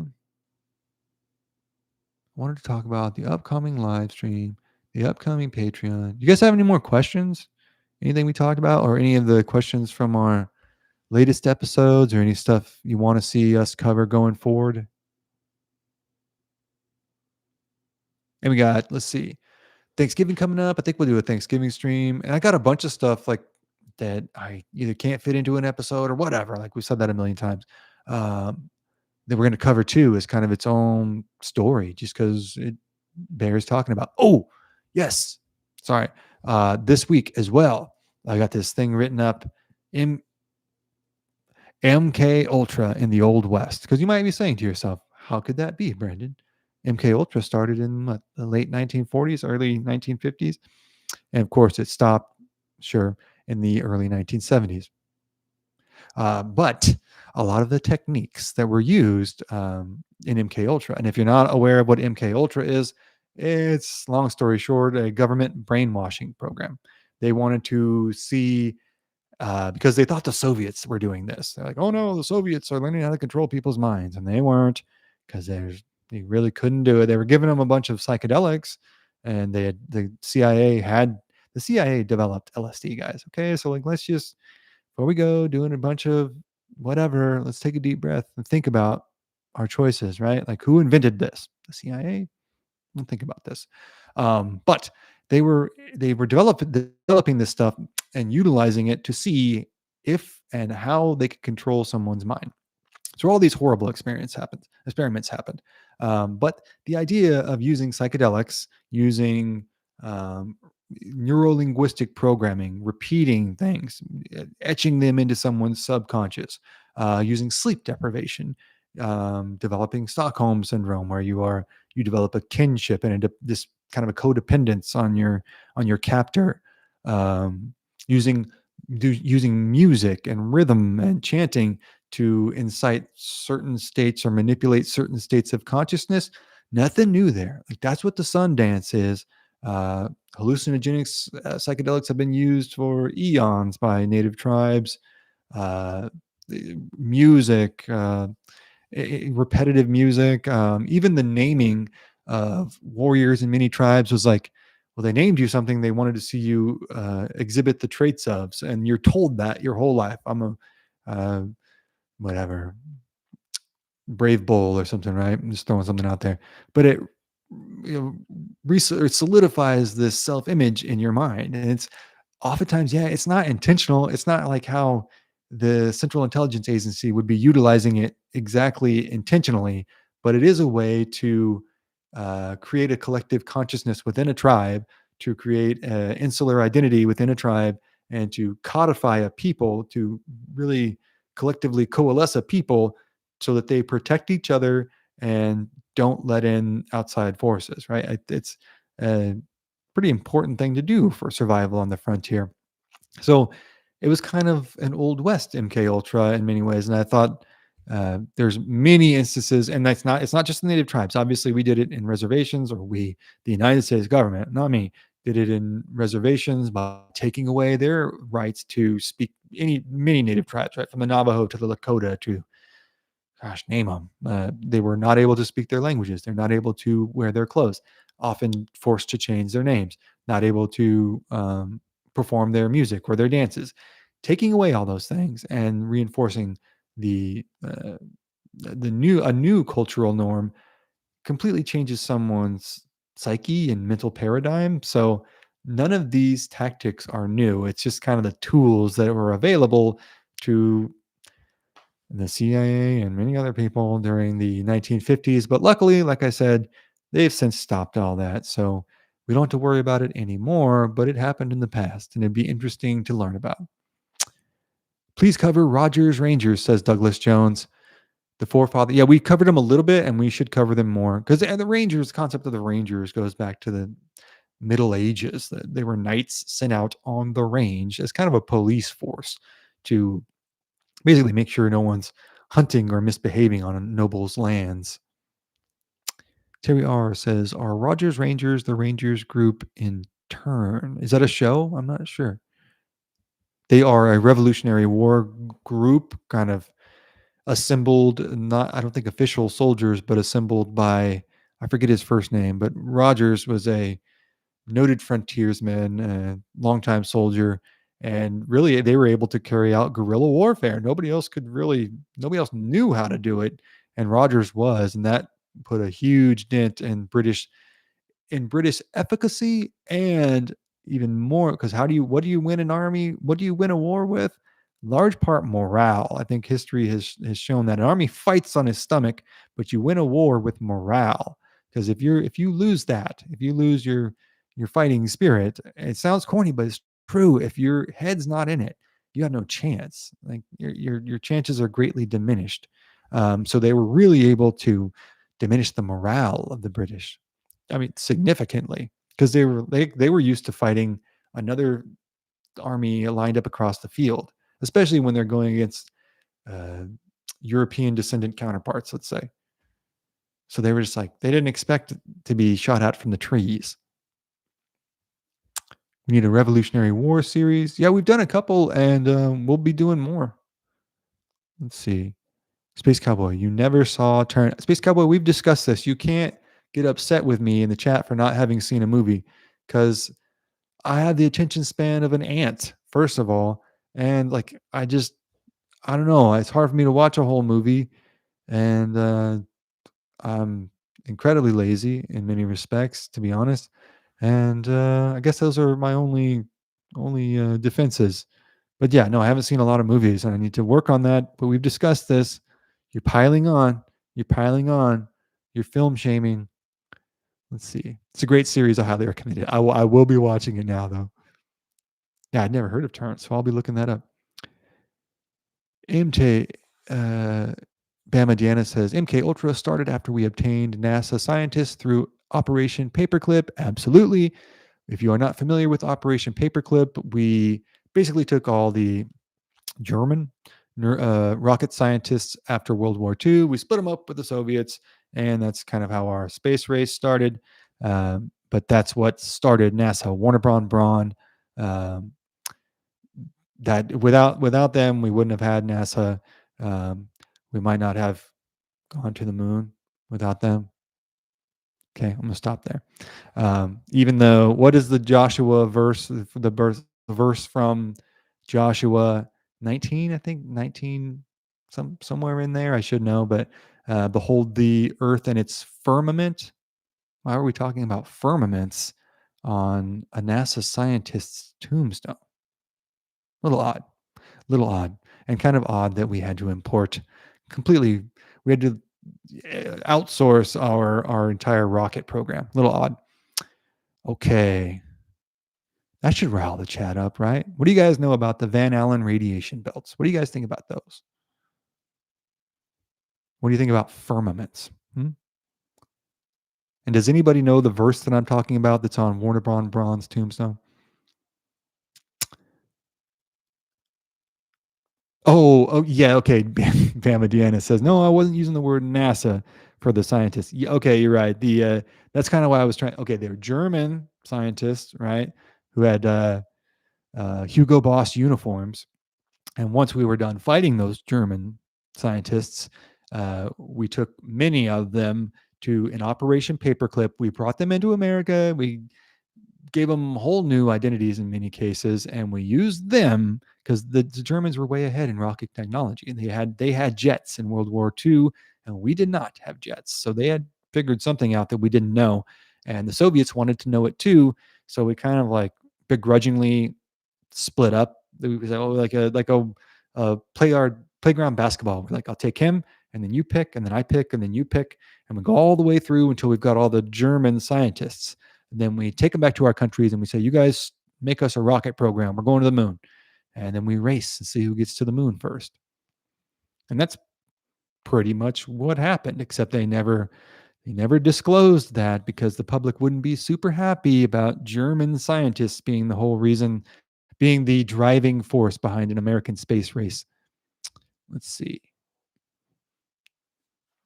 Any other aficionados or what do we call that? I guess aficionados, right? Anybody else well read on Operation Paperclip? And does anybody else want to say anything else about the Van Allen radiation belts? I'm not trying to start a fight.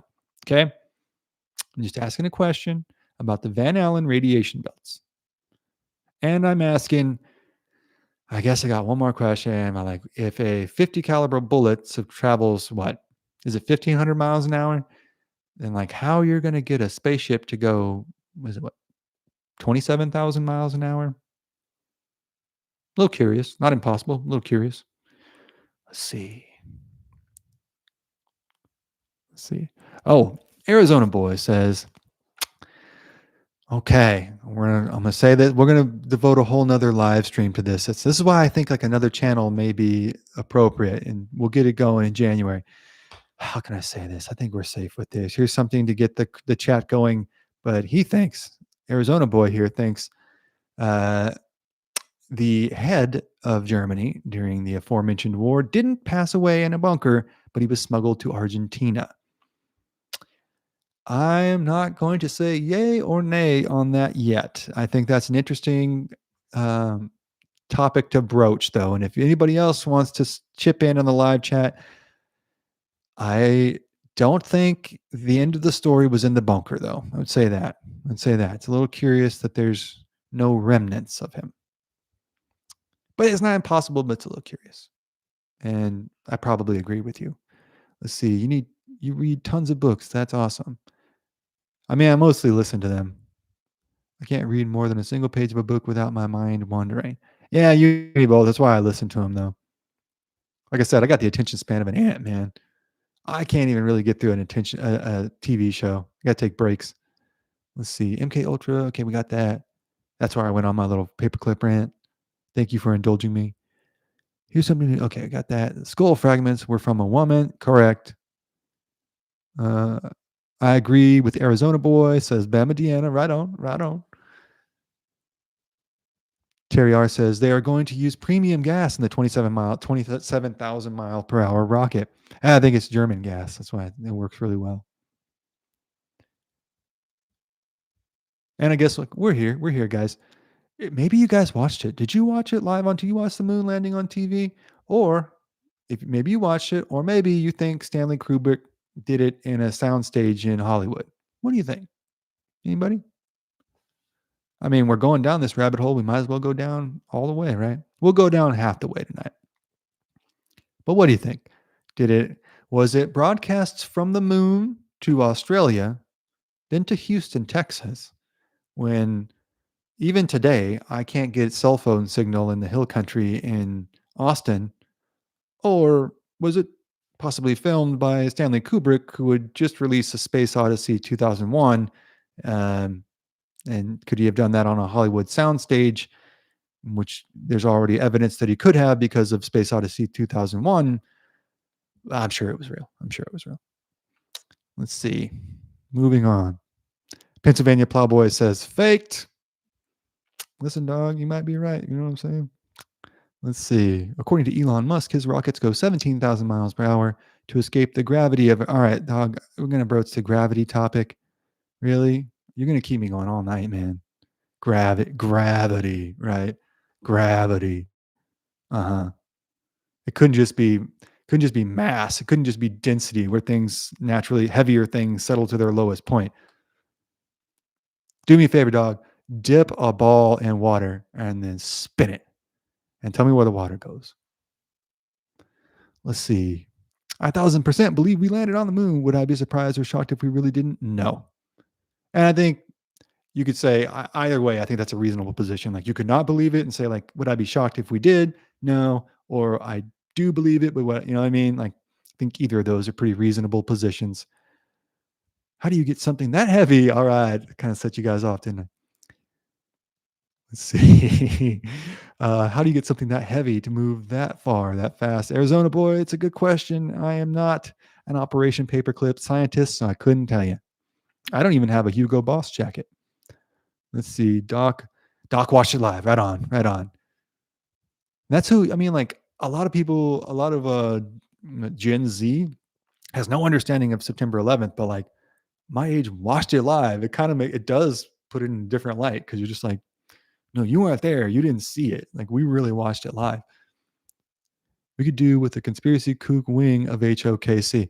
We'll have a whole department, man. We're gonna have we'll have the Operation Paperclip of HOKC, but without the German part. Okay, no German part. Let's see. No cell service in Austin, Texas. Maybe your tinfoil hat is interfering. Just saying. It's double layered. It's very it has a chin strap on it, so that shouldn't be the problem. It's very snug. It's tough in the summertime though. Racking out, have to get out early. Thanks for stopping by, Doc. We'll be at it again. We'll be at it again tomorrow at noon. So come on by. I can neither confirm nor deny that space is real, but I will say I don't think we went to the moon or Mars, says Arizona Boy. Well, I can neither confirm nor deny those allegations either. But it is relatively curious how one single spaceship could navigate the Van Allen radiation belts and then navigate it back and use a slingshot effect of gravity from the moon. I realize that was Apollo 13. I'm just saying, like, none of this makes any sense. It's like driving through a hailstorm and never getting hit by it. It's like driving through a rainstorm and saying I never got hit by a drop of rain. Because if you get hit by a Van Allen radiation melt meteor, it's over, right? But somehow the brilliant pretzel-loving scientists at NASA figured it out. So God bless. The accelerated advances in technology since World War II are thought-provoking indeed. We went from rudimentary aircraft to rockets and computers in a relative blink of an eye. Absolutely. You went from the Wright brothers, what, 1905, 06, somewhere in there. Basically, less than a half a century later, you were at the F-1 Sabre, right? Our country has jet fighters. Really, maybe the only comparable advancement we've seen would be from the 90s until now, where it was like, oh, a few people had internet, and then it's an indispensable, I'm able to do this because of internet. And I remember being a kid and first getting internet, and you used it very sparingly, and you couldn't use the phone, and email was kind of a foreign concept. Let's see. The Van Allen radiation belts are not that big and can be flown through relatively quickly. Okay. Yeah, my only question would be like, it's not so much of like how wide they are, it's how dense they are. It's not impossible, right? I'm kind of like just having a good time. I use this a lot because it keeps me out of hot water, the air coats. So yes, I am not an aeroscientist. I'm not an aerospace engineer. I'm just a hillbilly having a good time, right? I'm retired U.S. Navy and have seen, Douglas Jones says, I am retired U.S. Navy and have seen things off the coast of Russia that weren't Russian or American. And can you, without getting yourself or the rest of us in trouble, can you tell us what that means? Surrender, but Surrender Monkey, your point is well taken, man. Seriously, because like I really am just kind of having a good time. So like, is it literally impossible? No, it's not.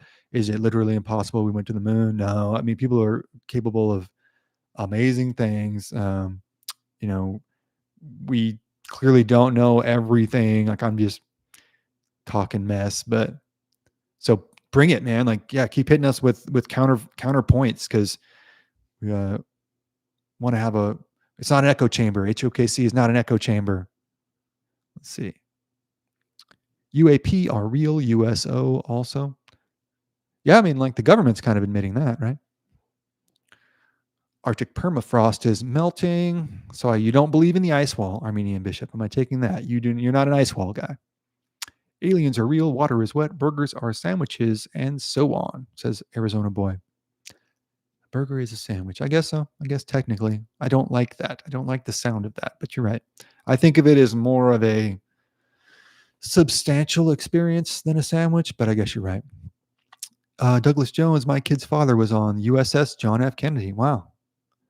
Bless ups, HOKC. What's up, Mojo? Good to see you, dog. Blessing to you.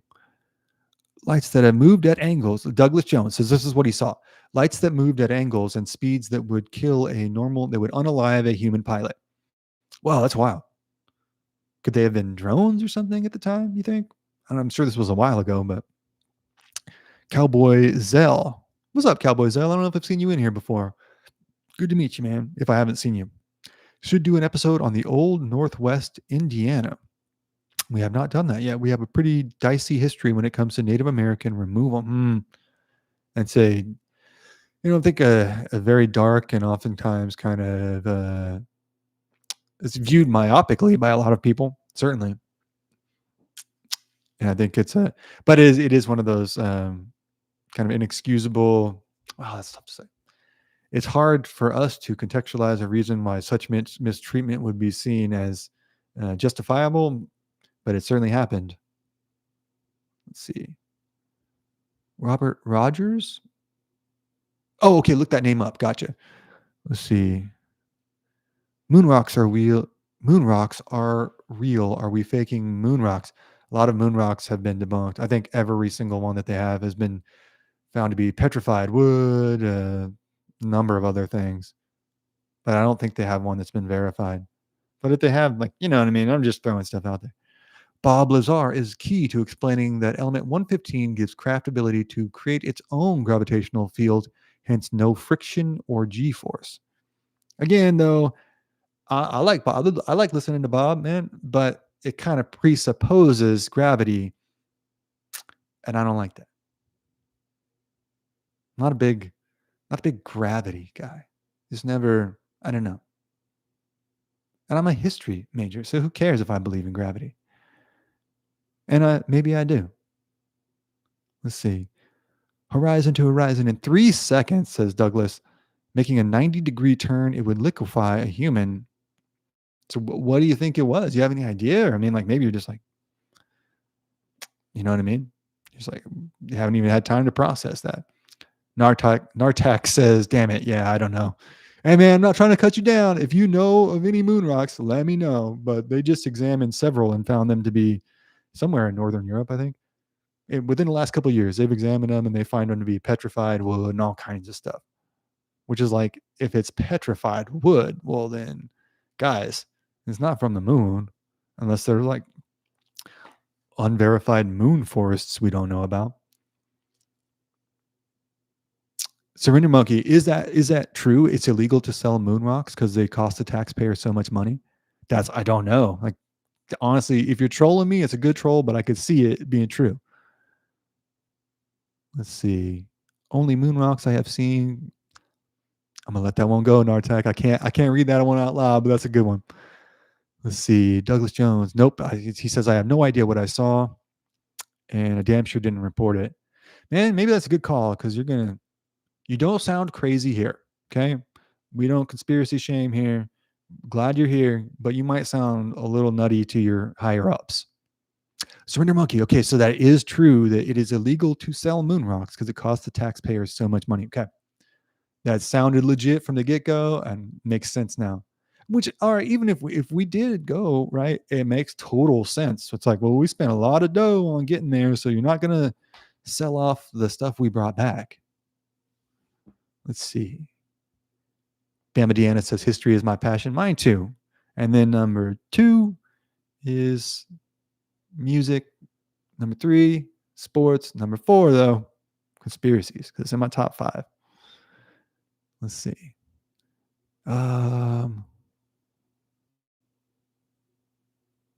Arizona Boy says, remember when they dropped the UAP bombshell on our heads and no one blinked? Yeah, they've been preconditioning people to this for, I don't know, since the inception of films, at least, or H.G. Wells, probably well beyond that. And I think the propagation and the funding of those works, if we had the ability, or maybe someone does, go back and look at who funded a lot of these movies and books and stuff, there's probably some government money in there somewhere, because it creates a narrative of there being a far off land and superior beings. And like, maybe there are, I don't know, but there is something. Is literally unidentified flying crafts. We just saw them in February or something this spring, and they never told us what they are. Bama Deanna says, my number 2 is music. You a musician too? Have you guys looked into 3-Eye Atlas? Oh, I feel like I just heard about this. I don't know what it is, though. I don't know what it is. This is a joke by Surrender Monkey says, by UAP, do you mean unqualified American president? We don't, but I mean, maybe we'll see that acronym pop up more frequently as American history progresses. Short Stories by Kate says, my number 2 is coffee. You know what? Short stories, I might have to switch mine. Everything's getting bumped down a notch. My number 2 is coffee too. My dad drinks a lot of coffee. My grandpa did. It's just a genetic thing, I think. And we can drink it and go right to sleep, but I prefer to stay up and study the Van Allen radiation belt. Let's see. Three Eye Atlas is Nibiru. Well, I don't even know what those are, so I'm kind of shaming myself here. Three Eye Atlas is Nibiru. Those better not be bad words. Yeah, we have it. Like, what do you guys think of? You think MK Ultra is actually over? Because we can see from tomorrow's live stream, it's been around. These tactics have been around for a long time, and the government said, "Our good friends who I love dearly, thank you, government. You're so good, and we thank you every day for existing." My good friends, uh, I don't think that they would mislead us, but I'm sure mistakes happen. We're unintentionally misled from time to time. But they said they stopped in the early 1970s. And like, guys, I feel like maybe you didn't. Let's see. Douglas Jones says lots of UAPs in medieval artwork. That's true. And I'm sure you're going to say this. Yep. In Egyptian hieroglyphs. I'm smart enough to know that smart enough to know what I don't know outweighs what I do know. That sounds like a country song. Bama Gianna says, I can't stand coffee. It's a divisive drink. It is a divisive drink. It's kind of like whiskey. Like people like it or they don't like it. And they really like it or they really don't like it. It's a divisive drink. But it's a good drink for divisive topics, right? Like Project Monarch, Project Bluebeam, MK Ultra. There's so many projects I kind of forget at times. But you guys think those are over or no? You think we've left them in the past? Then they've shaped a lot of our history for its entire existence. Like there was psyops, there were psychological operations well before the Revolutionary War, all throughout the Revolutionary War, and that takes a number of different iterations, right? Like it can be fake letters that they allow to be stolen. It can be spies. There were spy rings that they were running all through major American cities. That's taken place through the Revolutionary War, War of 1812, Civil War, Mexican American War. Every war that we've had has had a significant espionage element and psychological warfare element. But do you think that's just kind of phased out now where we have Wi-Fi now, so no need to do that? US Navy black coffee simmered hours. That sounds pretty good, man. I would drink that. Like that real I like that gas station. I like a good cup of coffee too, but that like gas station coffee that is it's kind of like its own it's a self-selecting because it's like you got to really want a cup of like strong, almost gross black coffee to want this. So like it weeds out the communists, let's say, who don't like black coffee. Let's see. Nibiru is the ninth planet, a theory that has been thoroughly debunked. Okay. It's alleged to be Earth's. Oh, okay. Yeah. I've heard of that. I've heard of that. Surrender Monkey, you come. You're a clutch player, dog. Coming in big. You're a voice of reason. One of the original dirty spies. Benedict Arnold, yeah. And Benedict Arnold was like the dude. He was a superstar for the American colonies. He was maybe the best general we had. And then he was like, you know what I mean? This isn't for me. I don't think we're going to win this. And he was wrong. But yeah, I think he's like underestimated today because they think, oh, he was just a traitor. Like, yeah, he was a traitor. Yeah, he kind of sucked, but he was like number one blue chip draft pick. He was out there getting down for a while. Space Cowboy says 7-Eleven gas station coffee has to be good. People wouldn't drink it if it wasn't. Gas station is some people's only stop for their day. Sad and true. Well, it may not be sad. 7-Elevens are getting nicer and nicer. You guys seen those Japanese 7-Elevens they're rolling out here? They have like egg sandwiches and other things from Japan. I don't know. But they're very nice. Let's see. Pumpkin spice coffee is for commies. I'm not saying it's not. I think that's a profiling tool. Arizona Boy says, okay, Three Eye Atlas is legit. It's changing its course on its own. Okay, so that's like an AI emitting light sources. Not natural at all. Oh, so it's a comet, but you're thinking it's a UAP? Okay, all right. I'm wondering if UAPs in general are just another. I mean, that's Project Bluebeam. You know what I mean? That was the whole thing. Make people think we have aliens coming in. Make people think we have aliens so we can launch actual real world attacks and convince them that they're outer worldly interstellestial beings. There's too many syllables in science fiction words for me, or what would we call that? Astrological? And no, astronomical. Let's see. We are the aliens of the past, in my opinion. Ooh, we got some spicy takes in here. Mojo says we are the aliens of the past. Short stories by Kate says pumpkin pie. I hope I like pumpkin pie with my black coffee. I'll tell you that. Pumpkin pie is a top 5 pie. Anybody got a problem with that? I have an actual issue with you if you don't think pumpkin pie is a top 5 pie. Anyone, Nick Sweeney says, everyone who's anti-coffee needs a good looking into. Yeah, I would even say just arrest them. We can, you know what I mean? We'll figure out the logistics of why later, but I think it's safer for them to be off the streets. Is it a coincidence? Clock Cutter says is it a coincidence that orbs rather than saucers are the new trendy UFO? Seems like they'd be easier to create with drones. Yeah, there's a lot that again, it's one of those things like, would I be surprised if I was wrong? Not at all. But I think with Project Bluebeam being brought to light, and I think it's a safe assumption to say that our government and many other governments have modes of flight, have aircraft that we have no idea about. Like they're likely far beyond our imagination, and maybe in our brains are only able to contextualize that through saying that's a UFO, right? Or maybe UFOs are real. Let's see. Short Stories by Kate agrees with me and Nick Sweeney on the coffee rule. Is it dictatorial? Yes, but in this case, I feel like it's necessary. Let's see. I love how the chat blew up. Yeah, for real. Come on in, guys. Let's see. Yeah, prerequisite to the chat. You have to let us know in the comments whether you think UAPs, UFOs are real or a Project Bluebeam psyop. And you know what, guys? Let's have a little fun. Let's have a little fun on a Tuesday night. Did we go? Did we go to the moon? Did we go? It's history. It's part of history. And we wouldn't have gotten to that history without getting through the Old West time period. So really, it's kind of Old West history. And we're exploring new lands. That's very much like the moon is the new American frontier. This is very relevant. Did we go to the moon? Go. Let's see. Clock Cutter says the aliens are blue beam. Brett Lewis says hot pie and cold pie. I'm going to take my pumpkin pie. I'm going to take most of my pies cold, I think.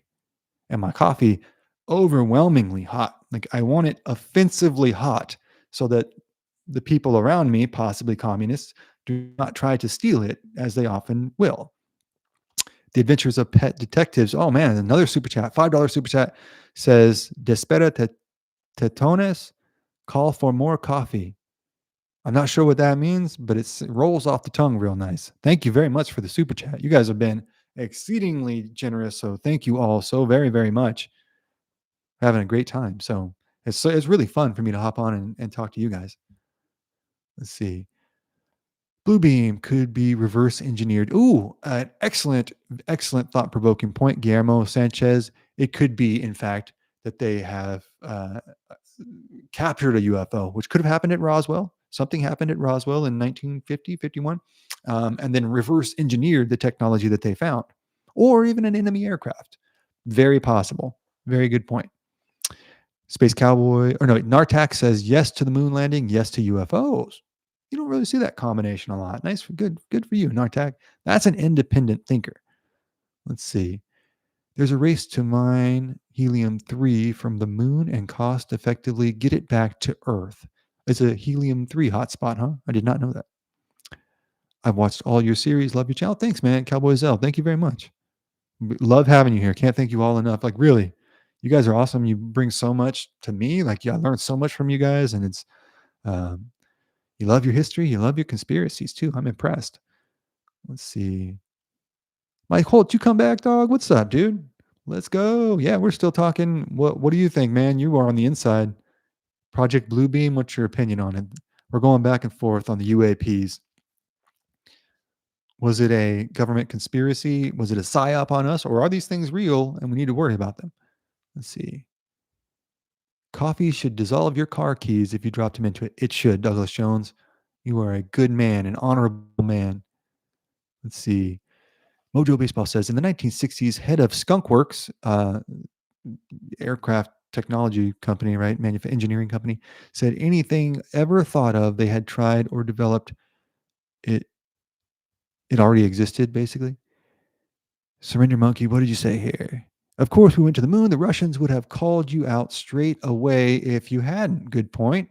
Unless they hadn't also, and we're in kind of a Mexican standoff of disclosure. Or, uh, I'm not saying this. I'm not saying this. But what if they're? What if it's a big show? You know what I mean? Like, what if? What if this is what if it's easier to control the Soviet population in one way and it's easier to control the Western population in another, but you're still controlling them. And you still put them under the same psyops. I'm not saying that. I'm not saying that. Okay? I'm not saying that. Not me. But it's another possibility. The Hegelian dialectic, right? Where both sides are controlled. Let's see. Strawberry rhubarb pie is close. It's hard to beat. I've never had that. It always seemed like such a old West recipe, which I guess should make me want to try it. But that's an intense, intense choice, Mojo. Not wrong. I mean, we're not here to pie shame either. Let's see. Sorry, I just saw the pie comment and I went straight to that. Great point, Surrender Monkey. Great point. Absolutely. Surrender Monkey, you're an invaluable dissenting voice because we don't, you know what I mean? You can get carried away with all this stuff. You need somebody to bring us back down to earth, no pun intended. Let's see. The 1960s. Okay, we got to that one. I think the original civilization was on Mars, said Mojo88. Could be. Strawberry rhubarb, we got to that. I thought Texas had a crash in the little known town, buried the pilot in the cemetery at that town. I don't know about that. I'll have to look. Very possible. There's something like that happened in Roswell, right? One day Venus will be the new Earth. Mojo, you are throwing fire, dog. Keep it going. Keep it going. My favorite thing to do on the internet is read wild stuff. So this is like, whether I agree with it or don't agree with it, I don't care. I want to hear it. I want to hear crazy stuff. Not crazy. I want to hear wild stuff. Keep bringing it. Oh, let's say Pet Detectives. We have a lemon meringue fan, man. That's up there too. I think it's a highly underrated pie. It's got everything. It's got the sweetness, the creaminess, the tartness. It's very fresh. It's a very summertime pie. Pet Detectives key lime pie. I think they're not two sides of the same coin. They're distinctive pies, but I think they are almost equal. I could take either one. They have a very different taste, though. I think the moon landing is mad, as in both understand the game. Okay. So you're saying like, Mike Holtz, what? Explain that a little bit more. Okay. Oh, here we go. I think the military tech is 20 years. Yep, easily ahead. I think the UAPs are military, and I would have to agree with that. I really would. I think you were in it, right? And a lot of these special operations books, they're talking about using iPads, but in 1999, they had like a full iPad with like Google Earth and everything. So they're at least 20 years ahead. Let's see. Yeah, Mojo says maybe 50 years. Yeah, I wouldn't. In all honesty, I don't. It depends on what we're talking about. Like they may be 20 years ahead in one thing, 50 years in another. But yeah, they're way ahead. Let's see. I need some more. Okay, we got a pie gang. You guys love conspiracies and pies too. Good combination. I like that. Pecan pie is the king of pies. Yes, that is a fact. That is, it's as indisputable as gravity. I would actually say it's more sure than gravity that pecan pie is the king of cakes. Cheesecake is a pie. No, I can't change your mind. It is a pie. It's a pie. It sounds better to say cheesecake than cheese pie, though, so I'm okay with the name. Let's see. Wet bottom shoe fly and a pot of Pennsylvania plowboy. What kind of crazy Pennsylvania recipe is that? Wet bottom shoe fly. What does that mean? I'm not saying I wouldn't eat it. I'm saying, what does that mean? Time only exists on the Earth's plane. I like it, Bama Deanna. I like that. I like where we're going with this. Nartek says 25 years ahead. I need more hard. We're taking soft. We're taking hard stances on the pie though, and soft stances on the moon landing and Project Bluebeam. Were aliens real, and did we go to the moon? And throw in your favorite pie too, because we're very sure, as well we should be, about our pie choices, but we're a little reticent to throw down what we think about the moon landings and UFOs. And you're safe here. Maybe you're safe here. Let's see. Nothing beats a southern baked chocolate pie. Oh, those southern baked chocolate pies are an investment, though. You have to be from the South to be able to, like you have to be from like Saudi Arabia to withstand that kind of desert heat. You have to be from the South to withstand that level of richness and sweetness. It is way too much for, like, a genetic Yankee cannot withstand that. Right? It's too much for their system. So you got to be from there. But yes, it's fantastic. It's really good. Let's see. Trifles are pies. What's a trifle? I'm gonna go find that and eat it. There are 100 years ahead. Yeah, the military could be anywhere from 20 to 100 years ahead. Hopping in the shower. Mojo was coming home from gym. Oh, yeah, man. Thanks for stopping by. Let's see. It's Tuesday. So what is, like, back and buys today? Can't do chest on Monday. All the benches are taken. A lot of molasses in the pot. Oh, so it's a real thing with molasses in it? Okay, bro. I will 100% eat that. Have a good night, Mojo. Thanks for coming by. Always great to see you, man. Come back tomorrow. Armenian Bishop says, recently surprised to find out that blackstrap molasses is, yeah, it's really healthy for us. It's intense for some people, but I like it. I think it's really good. Let's see. Yeah, Bama Deanna says, born and raised in Alabama. I make them completely from. Oh, that sounds good. That sounds good. It's one of those things, like, you have to be from and if you have a southerner make it, you're just like, what is this? This is, oh, that might be a top fiver. If it's homemade from the South, chocolate pie. Okay, Space Cowboy, check out Jason Lyle's lectures on the problem of distant starlight. Is that about pies? I'm just kidding. He explains how the book of Genesis is correct and explains how the universe can be 13 billion miles across if Earth is only 6,000. Quite the extrapolation there. Oh, I'm sorry. If it can be, the universe can be 13 million miles across, excuse me, if Earth is only 6,000 years old. Still, though, quite the extrapolation, being able to say it's this old and maybe the universe would expand at this rate. And so it's X amount of miles wide. Southern cooking from Bama, Deanna, got to be good. It says short stories by Kate. It does, right? You just can't beat the Southerners at their own game. If they're frying it or it's some kind of pie, I'm here in Texas, and if they're barbecuing it or frying it, or it involves some kind of tea, it's got to be iced tea. But man, it's good. I'm seeing a lot of wrong opinions about pies. Lots of dangerous folk in here. Feel free. I mean, I don't think we should report them, but maybe take note of who these people are. Nick Sweeney. What? Oh, Nick, you said that pecan pie is the top one, right? And I agree with you. And then I believe, oh, all right, this is going to be divisive, but coconut cream. I know some of you are going to be like, oh, coconut cream, but that's because you're incorrect. Coconut cream is luxurious. It is elegant. It is both accessible to the working classes and dignified.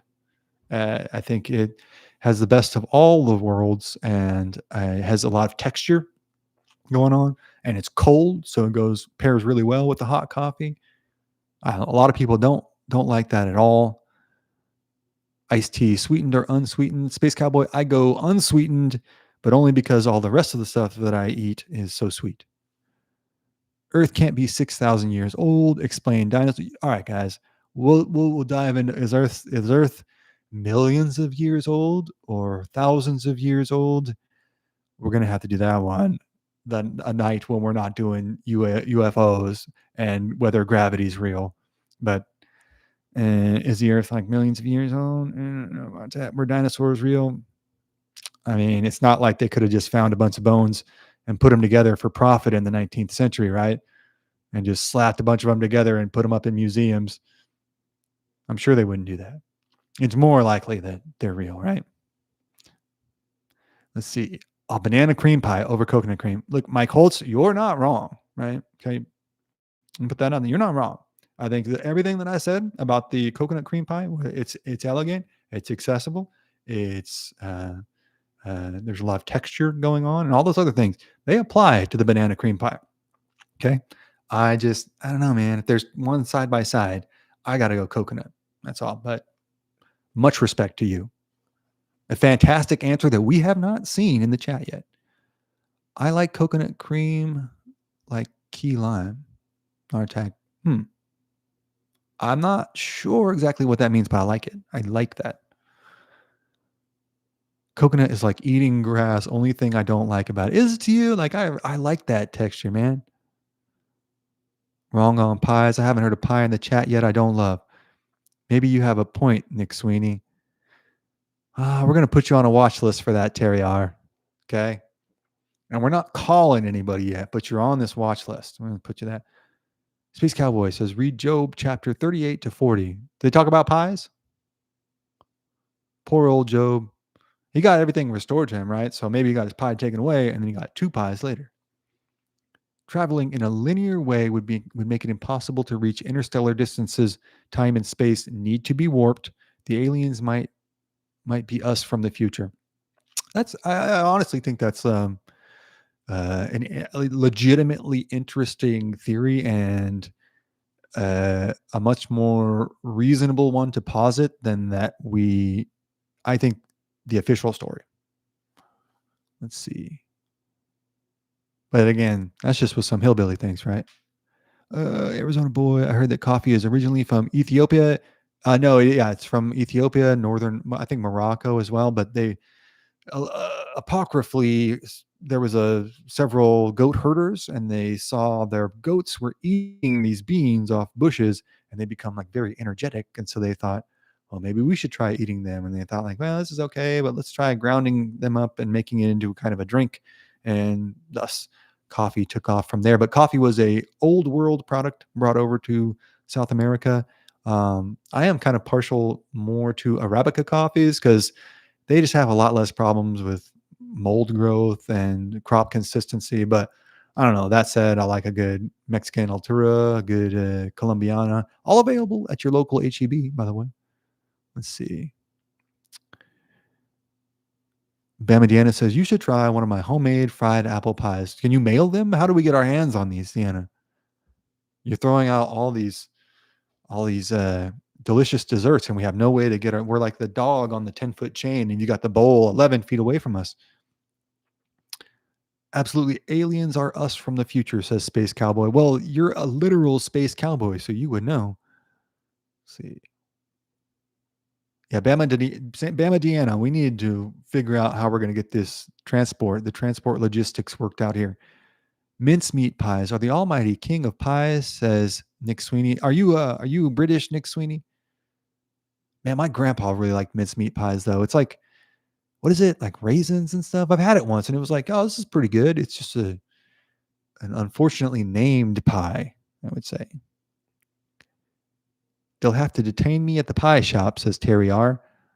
We'll set up a pie sting. Well, I want the Chris Hansen of pies. Let's see. Imagine technology 3,000 years from now. Yeah, you'll probably be able to load a bunch of pictures on TikTok by then. Nick, say it ain't so, bro. Hey, Nick is entitled to his opinions, though. I think that's an interesting take. I've never heard someone say that. I mean, obviously, the correct answer is pecan pies. If you put whipped cream on your pecan pie, you are a degenerate. Any pie with raisins as an affront to civilization. Understandable take. I'm not anti-raisin, though. But understandable. I get it. I really do. I don't like raisins in theory, and I don't love them in practice, but I like them. Let's see. Still a bunch of soft takes on Project Bluebeam. Everyone wants to talk about their pies. No one wants to take a hard stance on whether the aliens are real or whether we went to the moon. And I've taken hard stances on those issues already tonight. I've said maybe we did, and I don't know. Okay, I've made my positions very clear. It's taken courage and forthrightness on my part. All I'm asking you guys to do is throw down yourselves. Aliens are real, says Arizona boy. Someone stands up. It's the I am Spartacus moment. Try putting cinnamon, chili powder, and cayenne spice on your chocolate. You know what? I'm down. I will try that, Space Cowboy. I like that. That spicy element with cinnamon. It's you get like Mexican chocolate. I love Mexican chocolate with the cinnamon in it. I like it. I'm gonna try that. Question the chat: cheese on apple pie or not? You're not helping your position on this watch list, Terry R. I'm wondering if you're a Fed at this point. I would say, you know what? I would say no, but I've had it and it's surprisingly good. It's unfortunately good where you kind of like hate yourself a little bit. Let's see. I had a raisin pie one time that was very surprised that it was not completely unedible. Yeah, no. It's like in theory, it should be really bad. And in practice, it's not bad. Aliens are real, but they're not visiting Earth. And yes, surrender monkey. You are a man. Big strong man, dude. I like it. Coming down with some takes, throwing it down. Aliens are real, but not visiting Earth. And yes, we landed on the moon. And I think I said this before, but you don't see those opinions cross a lot.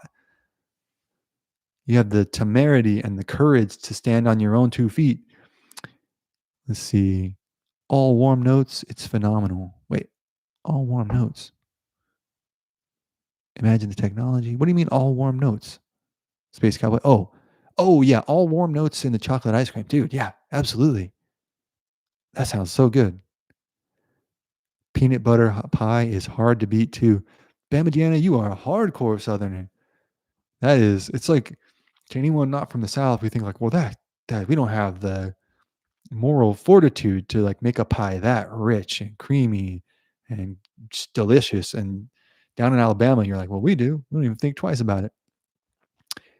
Aliens are real, says Mike Holtz. We aren't alone. There's bound to be more living creatures, aliens out there. And we don't even know what's in the ocean, right? So uh, if we counted those as alien creatures, there's plenty of those, and we have no idea what's up the other direction. Good point. Let's see. Yes, they are on Earth now. They are everywhere, says Bama Deanna. So are you talking about like the lizard people? You think they can shapeshift? Let's see. The list grows, says Nick Sweeney. Peanut butter chocolate banana smoothies are the shiznit. We have very sophisticated palates in here. Uh, Douglas Jones says it's mathematically impossible that we are alone. Is that the Fermi paradox? Where they calculated that, yes, effectively, it's mathematically impossible that we are the only inhabited planet in the universe.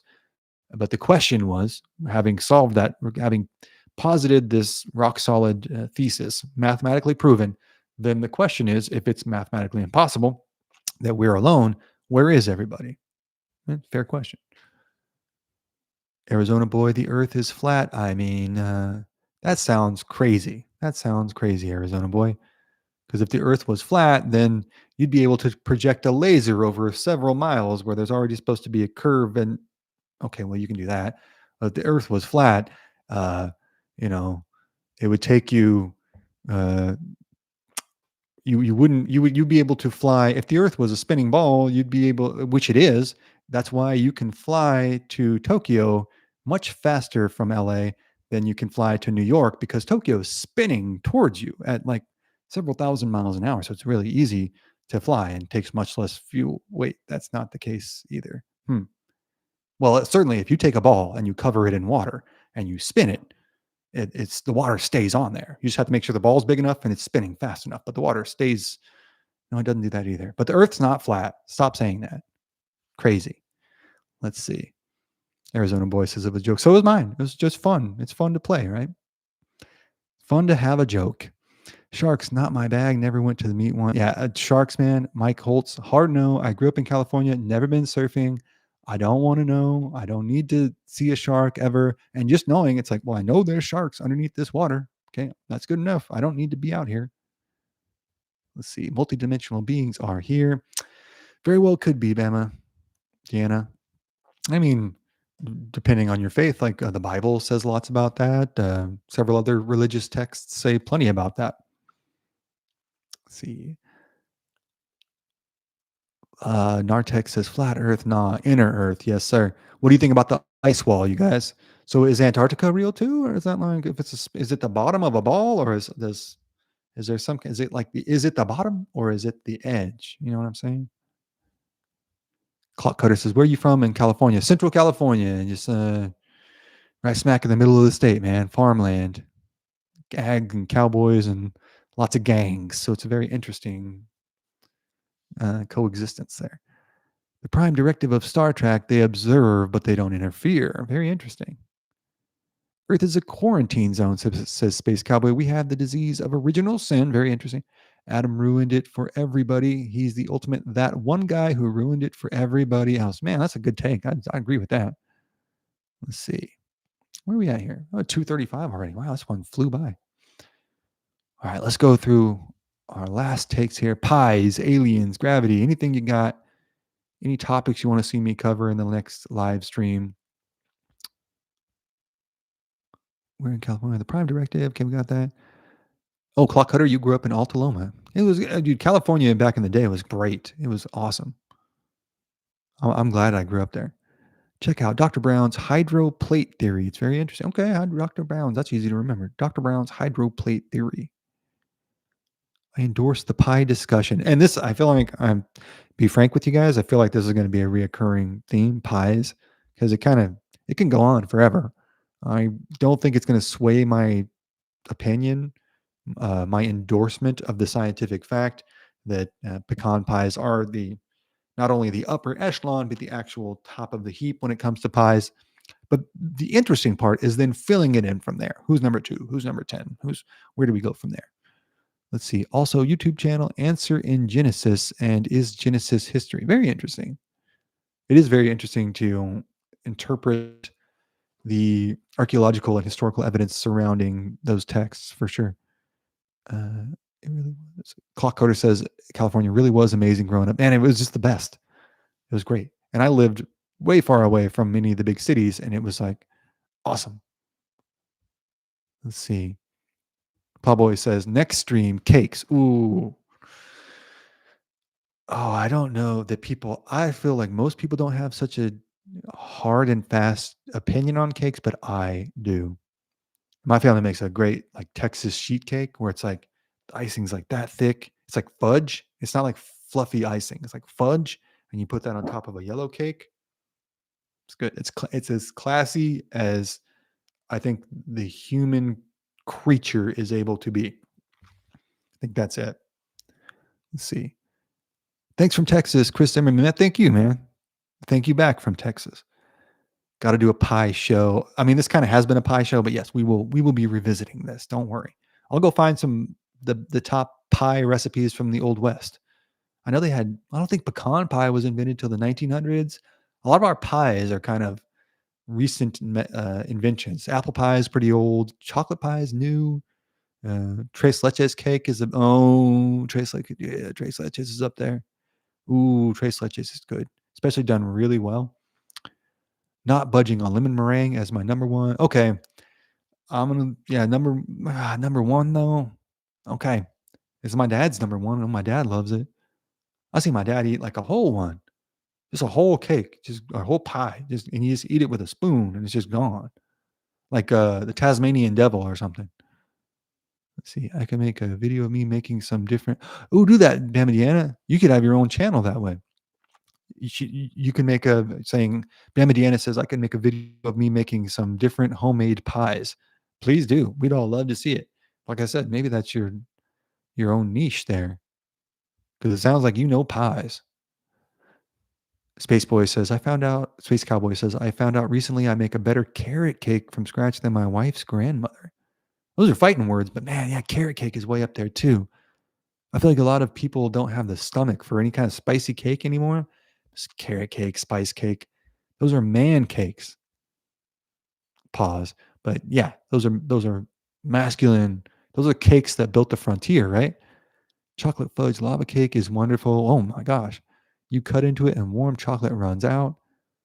I mean, like, how does anyone, how do you ever eat a normal meal in your house, Bama? Like, Bama Deanna, I would never eat anything but the pies. Angel food cake. Arizona boy says angel food cake.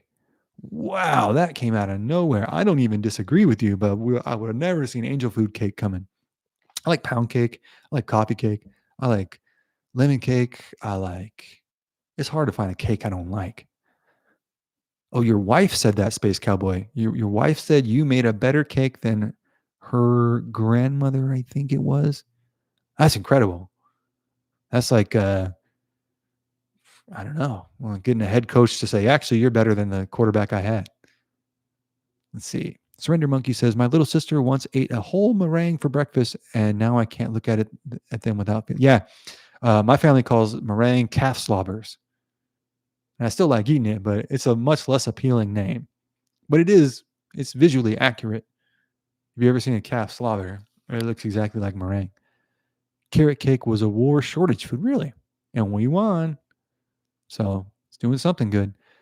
Molten lava cake, the winner. Chocolate coffee cake, says Arizona boy. Yeah, coffee cake. And I like how coffee cake, again, kind of like it's maybe Darwinian in nature. Like it's, culls the herd a little bit because it's like, are you here to drink coffee and have cake? Because then you can have this. But if you're just like a child, we can't give you coffee cake because you're having hot chocolate or something. You know what I mean? It's an adult, it's a grown up cake that has to be earned. Did you sign up for selective service? Then you can have some coffee cake. But until then, you don't get coffee cake. Let's see. Bama Deanna, I'm not laughing at this, but the way you hit me with it was a little out of nowhere. So, Bama Deanna, you're diabetic, so you can't eat the cakes and the pies. That is a level of discipline that, like, there's no way I could do that. There's no way I could do that. It's incredible. Well, God bless you, Bama Deanna. That is truly in the spirit of giving. That's truly impressive. Arizona boy 96. All I can say is my mom makes the best cookies out of cake batter. Really? So many amazing things going on here. I know the government is like 50 years ahead of us in technology and maybe faking a government invasion, but really, the most amazing thing I've heard tonight is that Bama Deanna can't eat the cakes that she makes, and that Arizona Boy's mom makes cookies out of cake batter. Those two things are truly wild. Coffee cake is for black coffee. Exactly. It culls the herd. It's, like I said, exclusionary in nature. Let's see. Angel food is nice to play with your food. My grandmother always yelled at me for balling it up to eat it. There's no wrong way to eat it. That's probably the closest thing to a wrong way to eat it, but it's not technically wrong.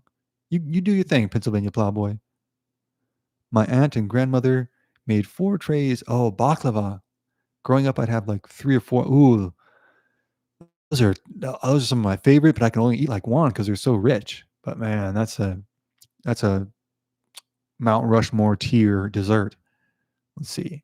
My specialty is pineapple upside down cake that is made in an iron skillet. It is bliss. Wow. You are a Michelangelo level artiste with this. But it's like Michelangelo never being able to gaze upon his painting, right? Like it'd be like they don't let him into the Sistine Chapel after he paints it. Like, sorry, you can't see this anymore. And you're like that, but you still have the artistic drive to create unheard of things, like a pineapple upside down cake in a skillet. You're gonna keep us. We're gonna be all awake with dreams of pies and cakes all night, Bama Deanna. Let's see. Salute to Bama Deanna, says Short Stories by Cake. A huge salute, an HOKC salute to you. Pineapple upside down, another underrated cake until people have it, and then it's like that's 1950s aristocracy stuff. It is uptown, as they say here in Texas. Baklava, most addictive pastry, says Pet Detectives. Yeah. and they're the easiest to overestimate. Like I think I can eat a bunch of them, and then I do, and then they take their toll. Like they're a heavy dessert. It's a lot for the body to process. And I feel like my Western European genes are just like, oh, what is this? And then they're like, oh, we really like this. Give me more. Let's see. Cheeseburger pie is serious business, Douglas Jones. Oh, I know what cheeseburger pie is. It is serious business. The European mind cannot deal with cheeseburger pie. I live directly opposite a biscuit factory, so crust, ginger biscuits, and custard. Oh, Surrender Monkey, you are pure class, my friend. Are you in the UK calling them biscuits? Just curious. I have British people in my family, so much love to you guys. I've already done a whole rant about Jaffa cakes. Seems like we have some sweet tooth people in here. If you haven't had Jaffa cakes, go get them at your local grocery store. Jaffa cakes are amazing. They're like a chocolate covered cookie with some orange in it from the Brits, our friends across the pond over there. Armenian Bishop, you're heading out. Have a good night, man. We'll see you tomorrow. We'll be here tomorrow. Claxton fruitcake. Are you calling me a name or that's an actual cake, Nick Sweeney? I'm gonna look that up. Oft Wiedersehen. Armenian Bishop, tell me what that means tomorrow. Surrender Monkey, yes, you're in the UK, up in North England. Very nice, very nice. Up like Liverpool. All right, Nartak, I feel like you win. All right, this might have to be my number 2 cake, but it's almost up there. It's a close second. German chocolate cake. That's another correct answer. Obviously, I feel like there's probably some kind of aristocratic lineage in your bloodline or something like that, because you are oozing class with that answer. That is absolutely correct. A chocolate cake with this like coconut kind of, oftentimes there's a layer of it in the filling and it's all over it's frosted. It's got everything you want and nothing you don't. Very close to Liverpool and Manchester. Right on, man. You a Man U fan? Oh, Arizona boy. Listen, dog. Okay. I don't think that's a bad answer. Red velvet cake. Is it a bad answer? No, it's just chocolate cake with coloring in it, right? From like the early 1900s. But when I was like 20, 21, something like that, I had one of the gnarly. I don't really drink now. I didn't drink much in my 20s, but I did a couple times, right? And it'll give you a gnarly hangover. And when I was hungover really bad, when I was like 21, I just sounded good. I was at the grocery store and I saw a red velvet cake and I was like, that seems like it would settle my stomach. It did not settle my stomach. It made the whole day very long and unenjoyable. And ever since then, this was, I don't know, many years ago, I just can't do it. I can't even be around red velvet cake. It's too much for me. And that's on me. That's because of my own shortcomings and questionable decisions. But it's a real shame too, because I think it's a wonderful cake, but I can't do it anymore. It's my kryptonite, man. Or I guess if it was my kryptonite, I would eat it all the time. But it's too much for me. Let's see, easiest peanut butter fudge there is. Bam Indiana throwing down the recipe: 1 can of vanilla frosting and 12 ounces of peanut butter. Melt frosting in the microwave for 1 minute. Mix them together and pour into a cake pan. And then, so that's your fudge. Dang, you got to make your own channel, Bam Indiana. I encourage that. I think you could do a good job. I didn't know that. Vanilla frosting, peanut butter. You must be the most popular person in your neighborhood, just making sweets and giving them out all the time. You're the, dare I say, Pied Piper. Thank you. Okay. Let's see. Surrender Monkey says, nope, you are not a Man U fan. Blackburn Rovers fan. Pretty awful team. That's all right. I admire fans that stick with their team, though. That's why I don't class myself as a football fan. It's cool. I used to be a big American football fan. I hardly watch anymore myself. Arizona Boy says, when I used to drink heavy, I had a rule: a gallon of water, greasy food, and 4 Advil. You'll be better by noon. If I'd have known that, I would have tried that. But I thought red velvet cake was close to that. All right. Any other dessert takes we want to get in here? Any other topics you want to see me hit in the live streams this week? We got the episodes planned out for this week, but you have any suggestions for the next week or two? We can get those in. Those big Swiss roll cakes with the hunk of chocolate on the end with the raccoon sitting on a log. Haven't had one of them. Yeah, like none of those don't slap.